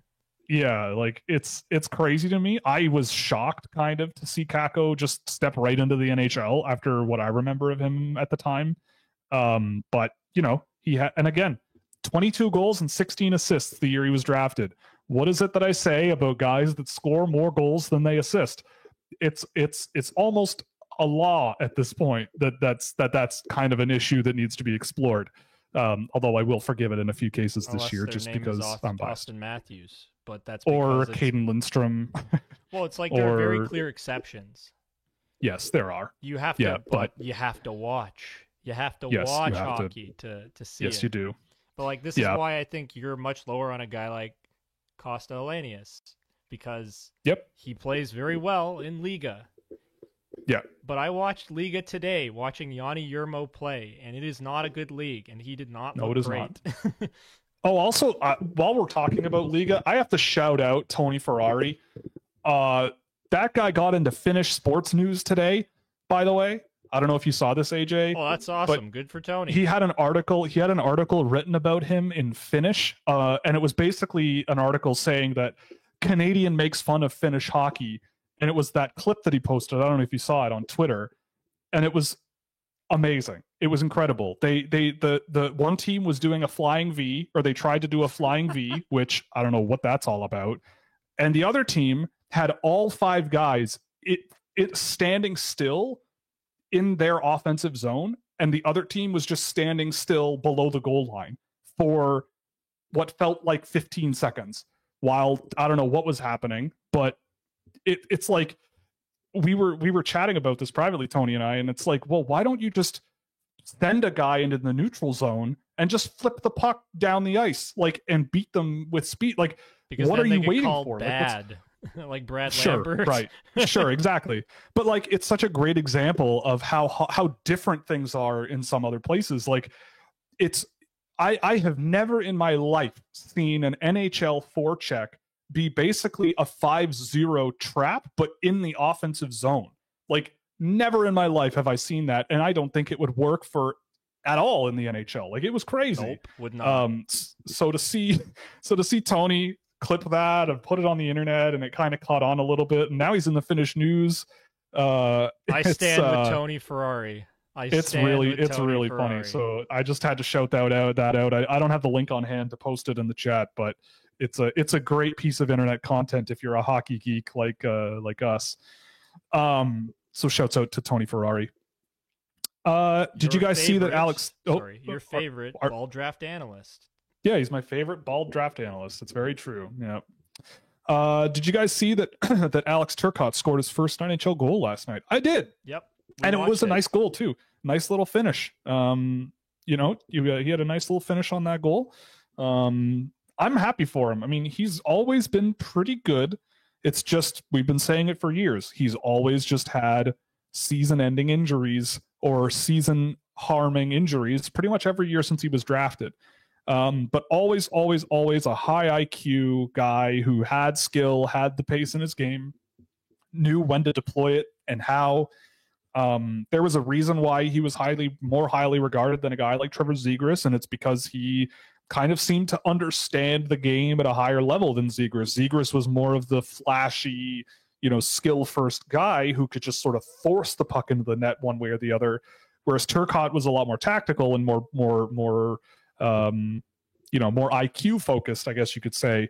And finally, hopefully, if he is the savior of the LA Kings season, then good for him. But it's kind of like he's kind of like their new Gabe Vilardi story, hopefully, where he just sort of slowly works his way back into the NHL and slowly starts to get back into the role people thought he could be. Because look at Gabe Vilardi now with the Winnipeg Jets, unfortunately, but look at him now. He's doing great.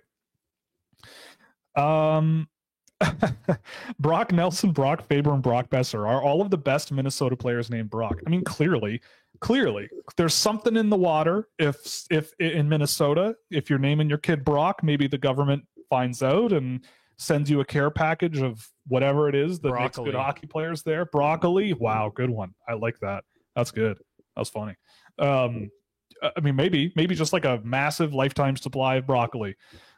Just to keep that Brock going. Brother, because he calls Brock Nelson Broccoli Nelson just for fun, so that's why I was able to come up with that so fast. Well, all right, there we go. Yep. Someone else mentions that Brock Faber's the only thing good about the defense. Brodin's okay. I mean, that's not wrong. That defense in Minnesota is a problem. Their goaltending is also a problem, it seems. But Philip Gustafson's good. But he's been all right, injuries, and Marc-Andre Fleury is 41? Old. Yeah. Yep. It is weird. He's the modern day Terry Sawchuk, playing until he's like 48 years old. Anyway, that's neither here nor there. But yes, I agree very much with that sentiment. A lot of talking about Minnesota there. Someone mentioned Zesty Mordant Doritos. That's not this color. This is the Cool Ranch. But Zesty Mordant, good Trailer Park Boys shout out. Good stuff. No, unfortunately, this jersey is not a tax write-off. It is not a business expense. It was a personal one. So sad face, but maybe I'll try. I don't know. But if the CRA is listening, they're probably not going to like that very much. How did Finland with their current system spit out a star defenseman like Heiskanen? Well, it's not like everyone in Finland is bad. It's just it's the importance of watching players. Like, it's the importance of actually seeing how they play and how the NHL works. Yeah, like there's tons of good Finnish players. Mikko Rantanen's probably a top 10 player. Sasha Barkov is a guy that's, I don't think, quite there as a top 10 guy, but he's not far out. There are good players from Finland. It's just a lot of what Finnish guys, like a lot of Finnish scouts, value is stuff that works in Liga. At least that's what I feel like I've seen over the past couple of years. Because when I was at Dobber, I tried so desperately to get Brad Lambert up on our rankings. And I was just told he's not very good in Liga. And the more I thought about that, the more I realized, well, it's because Liga's not good. Well, it just wasn't a good fit for him, right? And you could tell. Like, I spoke to so many people about Brad Lambert and Joakim Kemell, and it was so funny because these people were like, well, I don't know if Lambert's like, that good. Like he's kind of overrated and blah blah blah. And I'm like, okay, but if Brad Lambert's in the CHL, how many points is he scoring? And the person was like, I don't know, 90. I'm like, okay. And if Joakim Kamel's in the CHL, how much is he scoring? And he's like, well, how good is his team? Like, is he on the power play? And it's like, well, there's your answer, right? Like, you're not sure because there's holes in his game, and you like, so why is one the guy and the other guy not the guy, right? Like if you're so sure that this guy's going to come to North America and do well, even if it's on junior ice, then, you know, like it doesn't make any sense to me. I think it comes down to that they're playing against men, Will, and they value that pretty highly, which I understand, but it's just like the Liga is just not a very intense league. It's really not. Like there's so much time to do whatever you want. And there's a certain type of player that thrives there for sure. And and also like some of the stuff I've seen at Liga, like with the lower end players in that league, is shocking. Like the poor quality players at that level are really, like, I've seen them, like defensemen breaking pucks out. Like part of the problem with Brad Lambert is when he was with Jyväskylä, they were just giving him the puck at the defensive blue line on breakouts, and he would just take it to the offensive end himself, just do everything himself. With Pelicans, they didn't put him in that role. They just kind of put him on the wing, and everybody skated at the same speed up the ice. Or if like he would swing around for a breakout pass and no one would pass it to him. I've seen defensemen send breakout passes off the heel of their stick, and it gets intercepted in the middle of the ice and put on net for a scoring chance. Like just flubs and weird plays and weird tactics and all this stuff that would be completely foreign to an NHL hockey fan. And our buddy David Phillips mentioned yesterday about how Liga goalies are kind of bad, like in comparison to, like, so a lot of really low danger chances will beat them. Joakim Kamel, like that's what he was doing, right?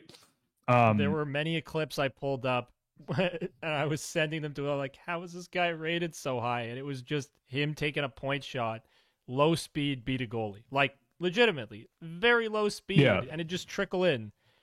They're like they're a bunch of Vesitoscalas. Yeah, I mean, once in a while you get a fantastic Finnish goalie, but that's like anywhere, right? Like that's like anywhere else.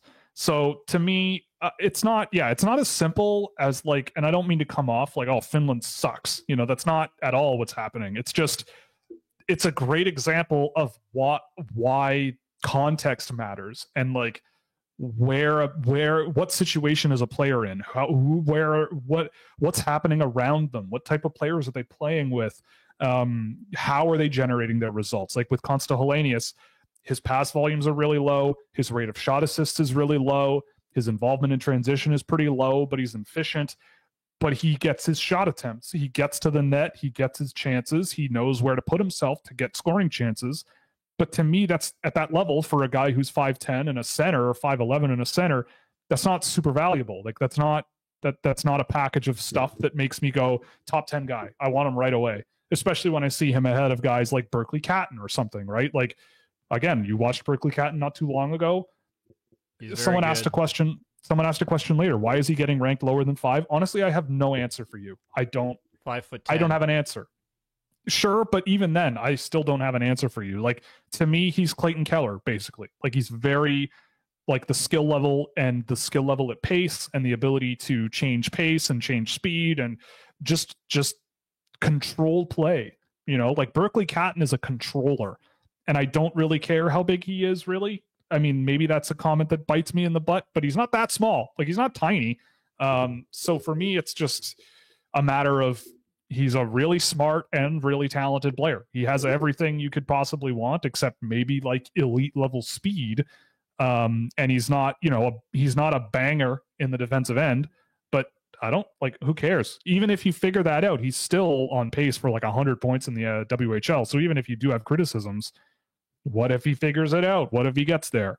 But in any case, I don't have a good answer. It's a real possibility he will too. Like, I saw a bit of him, and just his reads are really good. Like, his anticipation of the play and just kind of figuring out where to put his stick does a pretty good job. So I don't see why he wouldn't be a bad defensive player in the NHL.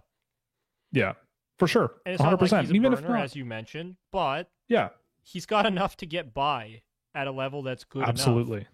Yeah, unlike absolutely. Konsta Helenius, right? Like, well, yeah.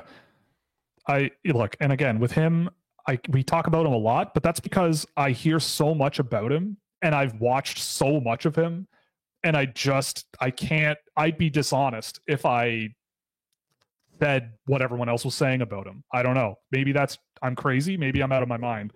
But the times when I felt out of my mind relative to people like this to this point, generally my instincts are somewhat correct, right? I felt out of my mind by defending Brad Lambert the whole season, and he's turned out to be pretty darn good so far. I felt out of my mind putting Elias Pettersson at number 2, I think, or number 3 on my board that year, when he was so good at the second division in Sweden. So in any, I don't know, it's when I feel like I have a threshold, I don't know what to call it, like insanity threshold, where it's like I've seen a player so many times and I have this opinion on them that is so ingrained where it's like I just have to go with it. Like I feel like I'm just crazy, but I can't lie to myself. I can't go out of my way to change my mind, or just say what other people are saying. But anyway, thoughts on Sacha Boisvert.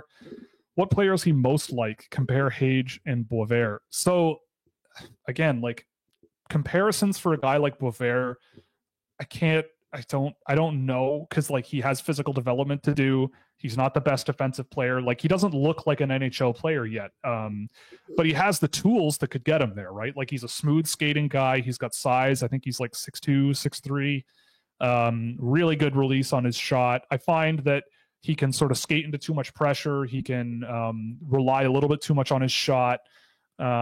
Just not a guy who can control a possession as much. He kind of just seems to be, I'm going to take the puck into the offensive end and just put it on net. But he does have really good pace in his game. He's a guy who follows play really well. And he transports the puck pretty well as well. Like he's a good player. As a guy in the mid to late first, yeah, I don't think he's a good bet to be a middle 6, maybe good third line center that can eat minutes and score some goals. But Hage, on the other hand, I mean, Hage doesn't really have the fluid and the fluid sort of speed that Boisvert has, but he's more skilled. I think he's a much better passer. Hage is a guy who the more I see, the more I like. The only thing with Hage is that he's kind of slow a little bit, like in terms of getting up the ice himself and getting going and having that escape speed. Boisvert kind of has the size and the speed to sort of separate himself from guys, but not so much Hage. But Hage has a really good mind for dumping pucks out of danger onto teammates' sticks, and his ability, we talked about it in the ranking show Monday night, but his ability to put pucks off the boards and take really weird sort of like he's a good billiards player kind of thing, and just finding creative ways to get pucks out of traffic and into ice and hit targets, and just a lot of fun little stuff out of him that I've seen over the year. But he's a guy I also haven't seen in a while, but he's been moving up my list all year. Ray Bro. Okay, so again, graphic design shout out to Ray Bro. Thank you very much, buddy. Esteemed member. Yeah, thanks for doing AJ's job. Esteemed member of the Discord community. Hot take: teammates should not be on the same team for the All-Star game. I don't mind. I like that take. I don't mind that take at all. It's name a better combination than NHL marketing and being kind of lazy. But yeah, like they just pair up the guys that play with together, or they couldn't make the Hughes brothers opposing captains, right? Like make it more of a rivalry thing. But would have been derailed anyways. But yes, of course, yeah, it would have been derailed. But it just would have been a very interesting experiment to see that. I'm still very annoyed that there's only one defenseman in the draft available, period. Like there are more goalies than defensemen that they're going to draft, which is so crazy to me. Quickly, because I saw this come in during right after I had rolled our graphic and music. Mm-hmm. I don't even know what the actual song is that we play under all of our graphics and B-roll, but it's from the royalty-free library, so it's all good. Yeah, YouTube's royalty-free library. Being a guy who has worked on the YouTube side of the world for many years, if you're thinking about, I say this all the time, if you're thinking about making YouTube content, don't use music that is copyrighted. Use whatever is on YouTube's audio library. If you really have to have music, trust me, because yeah, the last thing you want is a really good piece of content you make with copyrighted music in it to go turbo on YouTube, and another company gets all the ad revenue. You can complain about it all you like, but it's technically it's a better option than you getting sued. It's a better option for everybody than getting sued. It's the same principle. So just do it. The library is pretty good. There's a reason I sang Hallelujah when William Nylander was signed instead of copyright getting. Yeah, it's copyright free. Yeah, God doesn't have Messiah. A right. Yeah, God doesn't have a right to copyright much. It seems there's no representative for God, and those are God songs. So you're welcome. Yeah, you're welcome for my voice. Yeah. Okay, and then now Raybro comes in with a terrible take with Evan Bouchard is better than Connor McDavid. Well, yeah, that's bait. That's bait right there. I know we're cap strapped, but there's a lot of talk about the Minnesota Wild in the chat. Good for them. I mean, go Wild, go, I suppose. Grav's hair routine. Yeah, he didn't tell us. No, he didn't tell us what that was. It in he did. Okay. For Ray. Shampoo, conditioner, and a comb. Well, good to know. Have you seen Roman Shokrin? I have, David. I have seen him. He's a big skatey boy. I mean, I think he should get drafted. He's flirted with my list here and there. I just think he's a big time project, right? Like, he's a big guy who can skate. Not a very hard, crisp passer from what I've seen. Stays very, very passive. Like, if you like a Matvei Shuravin and don't get him, then maybe a Roman Shokrin is a good backup. But, I mean, yeah, if you want to bet on size and skating, and I think he's pretty young, especially, too, for the draft. But again, like, if I'm ranking a guy, it's got to be someone who, if he's there and he's near the top of my list, I'd be happy to pick him. And I feel like if I had Shokrin on the list, there probably would never be a point where he'll be sort of close to the top of the list of guys to draft. But if he doesn't get drafted, certainly a guy that I'd keep an eye on, because, you know, these Russian guys, they do end up playing more and more over the years. But Shokrin is, I'll take another look at Shokrin for sure before the end of the year, because I do find him kind of intriguing. But yeah, big skating guy who has quite a lot of work to do in the other areas, it seems. Which teams do you think have the best development when it comes to players? Oh, Boston. Boston's ability to have a system and have expectations and have an environment where guys can just come up and play and they win. Like, how many times have we looked at Boston's drafts and the guys that Boston, you know, signs out of college and signs to play in the AHL or whatever, or what, you know, like, and then they end up being actually kind of solid role players for the Boston Bruins, right? Like, they lost Patrice Bergeron. They technically, I mean, they're not what they were last year, but they haven't really missed a step. They're still top of the division. They're the best team in the East. So something's going well there. I mean, you can clown on the Bruins and their overall drafting all you want. They aren't the particularly best performers in the data set that I have, but it doesn't. I don't think they're super concerned. Like, is Andre Gasso going to leave Boston College and be a fourth line center for the Boston Bruins one day? I mean, I can't. I trust them enough. Yeah, not only that, but he's a guy who I could see that happening, where it's like they just put him in the AHL and leave him for a while, and you know, they just seem to have a grasp of what's going on there. So I think that's the easiest answer I'd throw out there, just because of how much they managed to continue to get stuff out of their young players. Just wait for Fabian, everybody. Just wait. Yeah, Fabian Lysell. It's gonna score 100 points. I promise. This is not me. This is not me coping at all. Mm-hmm. He's 70. Coming. He'll score 70. One day he's coming. Yeah, one day he's coming. I mean, you can't really say Carolina. They have a lot of good young players, but they don't have an AHL team, and that's kind of, to me at least, very important. For building an NHL roster, but that's neither here nor there. The Rangers are definitely the worst, as we discussed earlier. Yeah, the Rangers are having a bit of a rough go. But they have good players that they bring up, like Keandre Miller's pretty good. Well, that's the thing. You know, the Rangers for a while there, they drafted a lot. And so they have some good players that that they've had in the hopper for a while. But a lot of their just guys, a matter of those, like a lot of their best guys are guys they brought in. Artemi Panarin, Yep. free agent. Adam Fox bounced around to 2 different development teams. He wanted to be a Ranger. Exactly. He wanted to be part of your team. And how much further behind would they be without Adam Fox? Quite a lot. Probably. Their goaltending development, awesome. All right, that's that's the thing they get right. But a lot of what they do is not great. Yep. I mean, you also, the last thing I'll say too before moving on, you better hope that for all the money they put into it, that Toronto is up there. They have like 800 assistant GMs and development coaches, and like everybody I know is a development coach for the Toronto Maple Leafs, and so even me, you would hope, actually. even AJ, believe it or not. But that's another team that I think they put a lot of resources into that area of things, and they've even recently they've drafted guys where they're going to depend on their development group to bring them along. Guys like Fraser Minton and Easton Cowan, where they're very IQ first, very very sort of mindset first, and the rest needs to develop. So we'll see how that goes. But yeah, Toronto, I think, is another team I'd throw in there. But most realistically, probably Boston.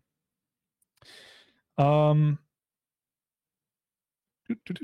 I like the Swedish-Austrian guy, Jakob East Wozniak. Yeah, I know he's scoring a lot of points. I was watching him the other day, and I don't think it's like incredibly projectable, but he has been very good. I'm trying to think of the 07s in Sweden that I've really liked. So I'm going to stall for time by answering the next question before circling back. Porter Martone in this draft, where would he go? I love Porter Martone. Yeah, in my heart one, but probably somewhere in the range of, I don't know, 7 or 8, something in there. Like, I think Luke Misa drives a lot of that bus, but Porter Martone is an excellent player around the net, an excellent finisher. So I might throw him in there as well, in that range, I should say.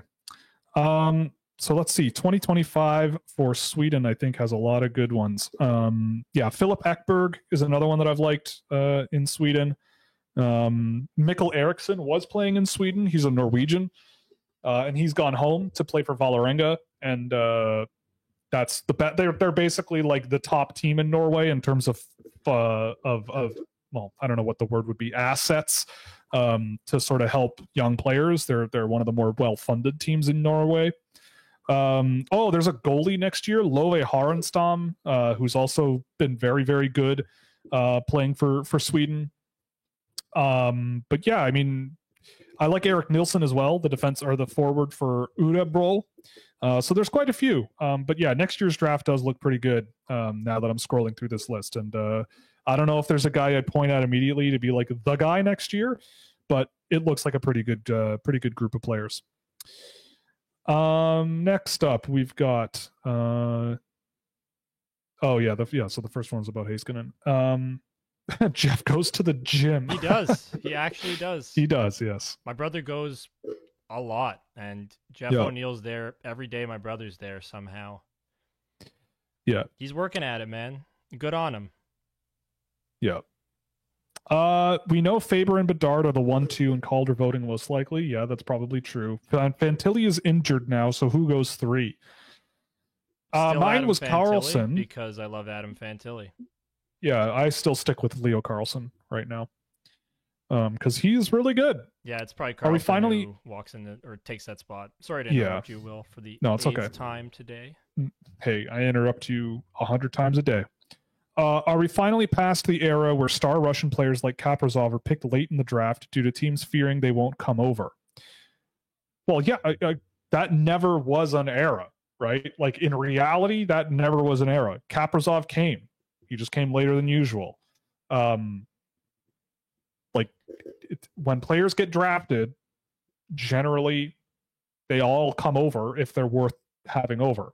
So I just don't think that was ever an era, really. Maybe 20 years ago, but yeah, no, I don't think so. If David Jiricek can just get through the season, he'll probably get top line minutes next year under the new regime. I think everything in Columbus is repairable if changes are made. I agree. I very much agree with that. I'm not saying David Jiricek should be traded or anything, but it is kind of his coach said some pretty embarrassing stuff about him, which is, yeah, I don't know. But anyway, the Finnish ops are coming for Tony. Pray for my boy. Yeah, I got to pray for him. You said slanderous things about our hockey. We're going to send our Finnish spy after you. We only have one. He's not busy, but now he will be busy. No, they definitely have busy spies. That's true. They're all in like making sure that there's no Russian That's encroachment. true. They got a lot of Finnish people in Russia, probably. Anyway, let's not go there. Did you watch the Alexander Daig doc on Prime? I did. I will talk about this for an hour if you let me. I loved it, most of it. I thought it kind of crammed a whole bunch in at the end that was also very interesting about his career. But I think especially if you're a draft guy or even if you are really interested in getting a really good perspective of what it's like to be an elite young athlete in a certain world, right? It's a really great snapshot of a situation like that, where Daig was just, in a way, I think ahead of his time, just in terms of who he was as a person, how he behaved, how the NHL was at the time. You know, this was the era, like, I can't tell you how insane the NHL was for a while there, in the 90s leading up into the first lockout. It just was not built for a guy like Daig, both socially and sort of on the ice. And he was a target pretty much right away. And the Ottawa Senators, like, they were awful. And they did not surround him with very much that made them less awful. And they only really kind of got better after that because they just had so many good young players like Daniel Alfredson and Alexei Yashin. And I just think that those guys also kept a lower profile, at least Yashin for a while, kept a lower profile than Daig did. Like, he was sort of out and about on the town, going out for food, and he was a paparazzi guy. And it was a lot for an 18, 19-year-old guy. They paid him an exorbitant amount of money day one, and that automatically put the fans against him. It put a lot of other players against him, it seems, where other teams and players sort of saw that and were like, okay, well, now that's the barometer, right? Like, now you've sort of changed the expectations for what we need to give rookie players before they prove anything, and blah, blah, blah. It was just all a big mess. So it's a great documentary. I highly recommend checking it out. It's only 45 minutes long. And, you know, it talks about, you know, like, it really sort of pokes a lot of holes in a lot of the stereotypes, I guess you could say, or preconceived notions about Alexander Daig that are out there. Like, it talks a lot about how his family is, you know, how he is as a person. And he's being very honest about how his experience in the NHL really affected him, right? Like, it's like David Jiricek being told he's like a 13-year-old girl. It's like, well, Alex Daig was basically, after having the best year of his career, pulled aside and said, we don't want you scoring points anymore. You're a defensive guy. I can't imagine what that's like. He's had such a tough career, goes to a much better situation where he can be supplementary offense and go from there, has a great year, and then they're just like, we don't like your attitudes. You're a defensive forward now. Like, that like I think he says in the documentary, he's like, that kind of broke me. Like, that kind of made it like not fun to play hockey. And that's a big reason why he left the game very early before coming back to Minnesota.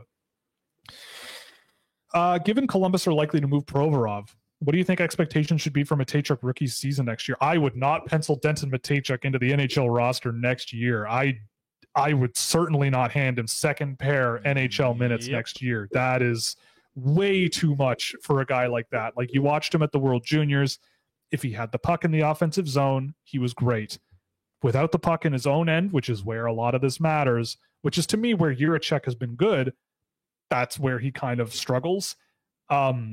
Again, I in my opinion, if I were running an NHL team in 2024, pretty much every single player doesn't just jump straight to the NHL.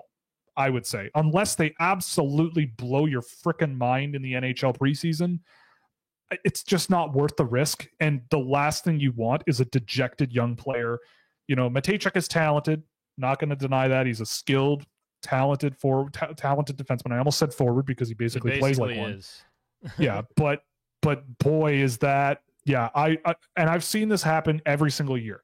This guy scoring a lot of points is going to be on our second pair or on our second line next year. This guy's going to blah. And it's just, coaches don't just do that. They don't just go, okay, now's your time. Enjoy. Right? Like maybe he'll start the year there. Maybe. But I doubt it. And I feel like a guy like that, you got to bring along especially slowly Pascal but surely. Vincent. Especially Pascal Vincent. There is exactly. no way. No way. Yeah. Yeah. And even then, if let's say there is like we actually end up living that out and that happens. What's the saying, Will? Set the Kobe bar low. Because I don't think it's going to be that great. Well, yeah, it's like, why is there this rush? Like, why is there this, like, we got to get this guy in the NHL right now. He's a second pair defenseman. He's going to do this. He's going to do this. It's like, Columbus sucks. Let the him, NHL, let him develop. And the NHL is really, really, really hard. It's really good. It's ridiculously difficult. It's ridiculously hard. Like, and Jack Hughes took 3 years to sort of find his stride. Nathan McKinnon took like 2 years to find his stride. Like, and then there is no rush. Yeah, like there's no rush whatsoever on this. But we're getting spoiled with 3 players who can do it. Yes, actually 4. But like, how much have we heard of Zach Benson recently? Or has he been sent down and I'm just dumb? No, he's still kicking around. He's been good, but like I think everybody's just kind of over the Sabres. Yeah, right? Like it's very difficult to be an impactful player in the NHL when you're 18 or 19 years old. Very few can do it, and we got extremely lucky with 3 to 4 guys who were doing it this year. But it's not a norm, and a lot of guys need 3-4 years before they get in. Yeah. Even the first rounders. Exactly. Someone says Catton is closer to Celebrini than 5th overall to me. You and me both, man. Catton is, to me, one of 2 guys that maybe challenges Macklin Celebrini, maybe, at the end of the day. He's awesome. Was curious about your thoughts on Carter George. Honestly, again, prefacing this with I'm trying to learn more about goaltending this year. I haven't been hugely enamored with Carter George, but I'm not going to pretend like I know everything. I feel like there are other goaltending options, especially when you consider like the global market for goaltending. I feel like if someone wants to take Carter George at 38th overall, I'll let them, and I'll draft some guy from Russia or something in the 7th round. There's a guy that's just starting to get going in the KHL, Sergei Ivanov. He's been great, late round pick. There's a few of them, and there's always, and also I just never trust Canadian goaltending ever. I don't. So for me, just play the numbers, play the odds, draft someone else. But that doesn't mean he's bad. I just, there are other guys I'm more interested in. Have you seen Elliot Grunewald? I don't think so. I don't think so. Played in Canadian high school though the last couple of years, so that's fun. But no, I have not seen him, so I'll check him out. Thoughts on Michael Misa? I mean, Michael Misa's great. He's a great, skilled offensive forward. I still feel like, did he deserve exceptional player status? I don't really care. But he's been good for Saginaw this year. I would expect him to be one of the top picks next year. Maybe 1st overall. I think I would put him and Hagen's, right up there. But they're both good players. And again, like it's still very early. But it seems like he's, I'm not sure he is the sort of exceptional player level of like a Sidney Crosby type pick next year, but he should be highly productive and highly regarded next year for sure. Favorite 3 players to watch in each league, each CHL league, US and NCAA. Jesus, that's like 15 players. Yes, it is, Will. Time's ticking. You got 10 seconds. Answer. Okay, well, I'll lump the CHL together because I can't give you a good answer for Quebec. I think I only have one guy. That's it for you. Well, I actually did another game of him today, and he was quite good, so I'll take that. Yeah, favorite 3 players to watch. Oh, not necessarily draft eligibles. I mean, most of the time I'm watching draft eligibles this year. So, I mean, you didn't mention AHL, but I would say Stankoven and Bork in the AHL this year have been great. I love watching Andrew Basha. Liam Greentree is also a ton of fun to watch. And just say Kiersey, because that gives one. Yeah, Marcus Kiersey. Yeah, sure. We'll say that. Now, USHL and NCAA will. Yep. Oh, God. Just give one. Just give one from each. John Mustard, obviously, in the USHL is a good one. Yeah, I'd say John Mustard. We're talking guys I've seen a lot of recently, and most guys in the USHL aren't. There's a defenseman in the USHL that was an 07 for Sioux Falls that caught my eye, and I can't remember his name off the top of my head, but he looked pretty good the game I saw. Oh, and I throw Kuzma Voronin in there. He's super skilled, super fast, and super fun, but I don't know if he's going to be anything, but he's fun. And NCAA better be Oliver Moore, Will. Better be Oliver Moore. I just haven't seen a ton of him in the NCAA, but sure, because he's been on an absolute rip since coming back from the World Juniors. I think he's got like 2 points a game or something. Do you think Daigle was a worse bust than Yakupov overall? Well, if you want to talk, like, to me, Nail Yakupov is everything people have accused Alex Daigle of being, like, over his whole career. Like, Yakupov was very publicly arrogant, and he did so on purpose. And I think he just went to just about the worst environment for a player like that, where, you know, again, like, we feel like hockey culture has changed a little bit, but there are still many, many markets and many, many people who think that fun is bad. And having fun is bad, and being a little cocky and a little confident is a bad trait to have in your personality. And that sets you in a different league than a lot of other people who might, you know, shut up more and just play. If anything, Alex Daigle was just a lost 18-year-old kid who had no guidance, and nothing around him. Like he was saying in that documentary, like, Hartford had the 2nd pick overall and they took Chris Pronger, and they had like Brendan Shanahan.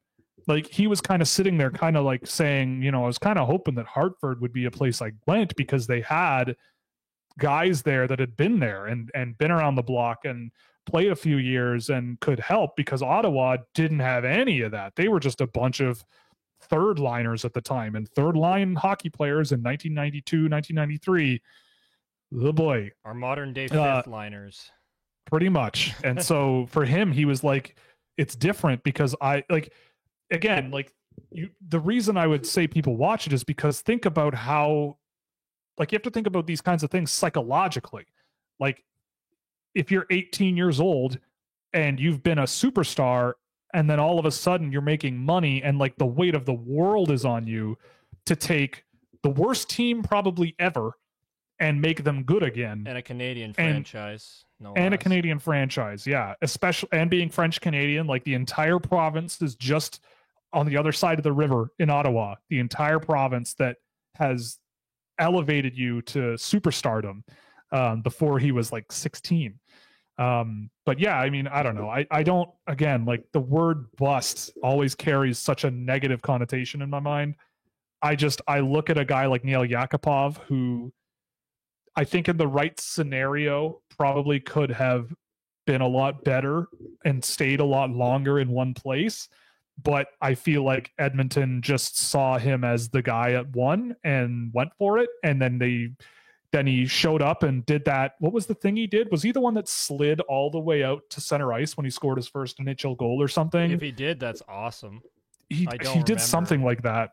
And it was incredible. And I remember at the time, people like, who's this punk kid wearing 64 sliding around the ice just because he scored a goal? Like, what a loser. And I'm sitting there like, yeah, like, this is why hockey is falling behind, because people look at that and go, that's not good. That's a bad thing for the sport. And it's like, okay, fine. Like, do you not like making money? Do you not like when fans have fun?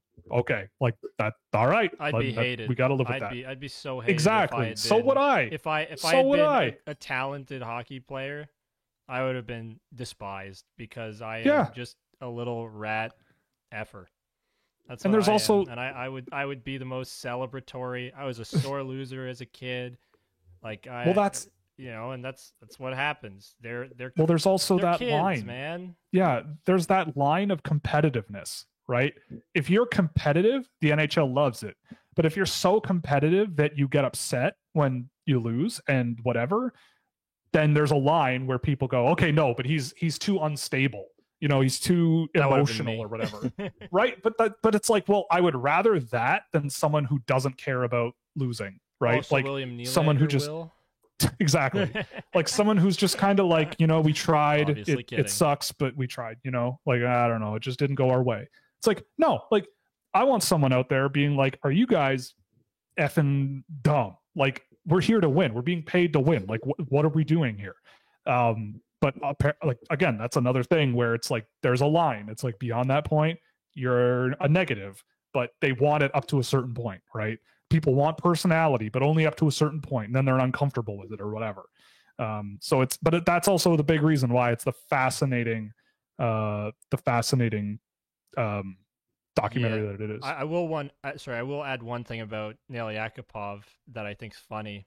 Brian Burke maintains that's the worst draft interview he ever did, was interviewing Nail Yakupov for the Toronto Maple Leafs, which is awesome because then they took Morgan Rielly, who Burke had ranked 1, which is not that Morgan Rielly, like, he's definitely up there amongst that draft, probably not at number 1 if you were to redraft it, but I'm very happy for Morgan Rielly. Yeah, not a bad call, honestly, from Brian Burke there. Not a bad one. And again, in Toronto, he wouldn't have been a fit. It wasn't the right thing. Like I don't know. It just probably wouldn't have worked. Not the right group around him. Anyway, Burke always says it's the worst interview, and he's said it a lot, which I think is funny. Yeah, it is. Do you think the Boston University coach is not allowing Celebrini to be dynamic offensively? Like, what are you talking about? He's got 35 points in 22 games. What? Like, did the coach say something like that? Because he's on pace for 55 points in the NCAA this year with 40% involvement in his team's offense. You're not allowed to score 60. Yeah, so. No. There's well, if we're talking about Alex Daig, that's in the documentary too. He said one of his goals was to score 30 goals, and his general manager was like, wrong answer, which is like, okay. Like, I would have said 40. Like you asked me what my goals are, and I just said I wanted to score more. So like, and that's a bad thing apparently. Like what? And anyway, I mean, the skill gap is also very large between the USHL and the NCAA, but yeah, no, what scoring off the rush? I don't know, man. I don't know. He's doing really well. I don't know what you want. I wonder if Salayev goes number 2. He'd be my number 2 on physical traits alone. He's probably going like top 3 or 4. Like NHL teams probably won't be able to help themselves. It depends on who drafts where. But like if the Ducks draft number 2, I don't know how they don't draft a guy like Salayev or Levshinov that high. I wouldn't do it, but God bless you if you do. Thoughts on Dallas Aikens ruining Nail Yakupov? Yeah, I mean it was all a group effort. I think it was a group effort. So Joshua Waugh, question time. Any update on your jersey hunt? When are you going to interview him on your show? I mean, I would love to. He probably never would, because I guess people think I just hate him, but I don't. But no update on the jersey hunt. I'd rather see him play in the NHL for more than 2 games or whatever it was before I do that. Daigle was also way too hyped, being in talks of Richard, Jean Beliveau, Lafleur, and Lemieux. Yeah, but like this is what I'm saying. Like this is what I'm saying. This happens. This happens every year. Every year this happens with the guys, right? Like, who would you compare Connor Bedard to? Who would you compare? What about how does Austin Matthews stack up to so and so? Like, where is Connor Bedard in the world's best hockey players ever? It's like, that's the problem, right? People look at children, literal children, and go, "This guy is the future of the sport," right? And every decade, it gets harder and harder to perform under that because it becomes easier and easier and easier to tell players how bad they are. And I wouldn't do that. I'm not sitting here saying that I don't know. I mean, we call Anton players Salive we is call bad. players bad. But like usually it's when they're grown adults. Like that's true. It's when they're 30 years old and multimillionaires, not when they're 17 years old and playing junior hockey, right? Like when you've got your bag, you're allowed to get called bad. But it's like it's your job, right? Like it's their job to perform.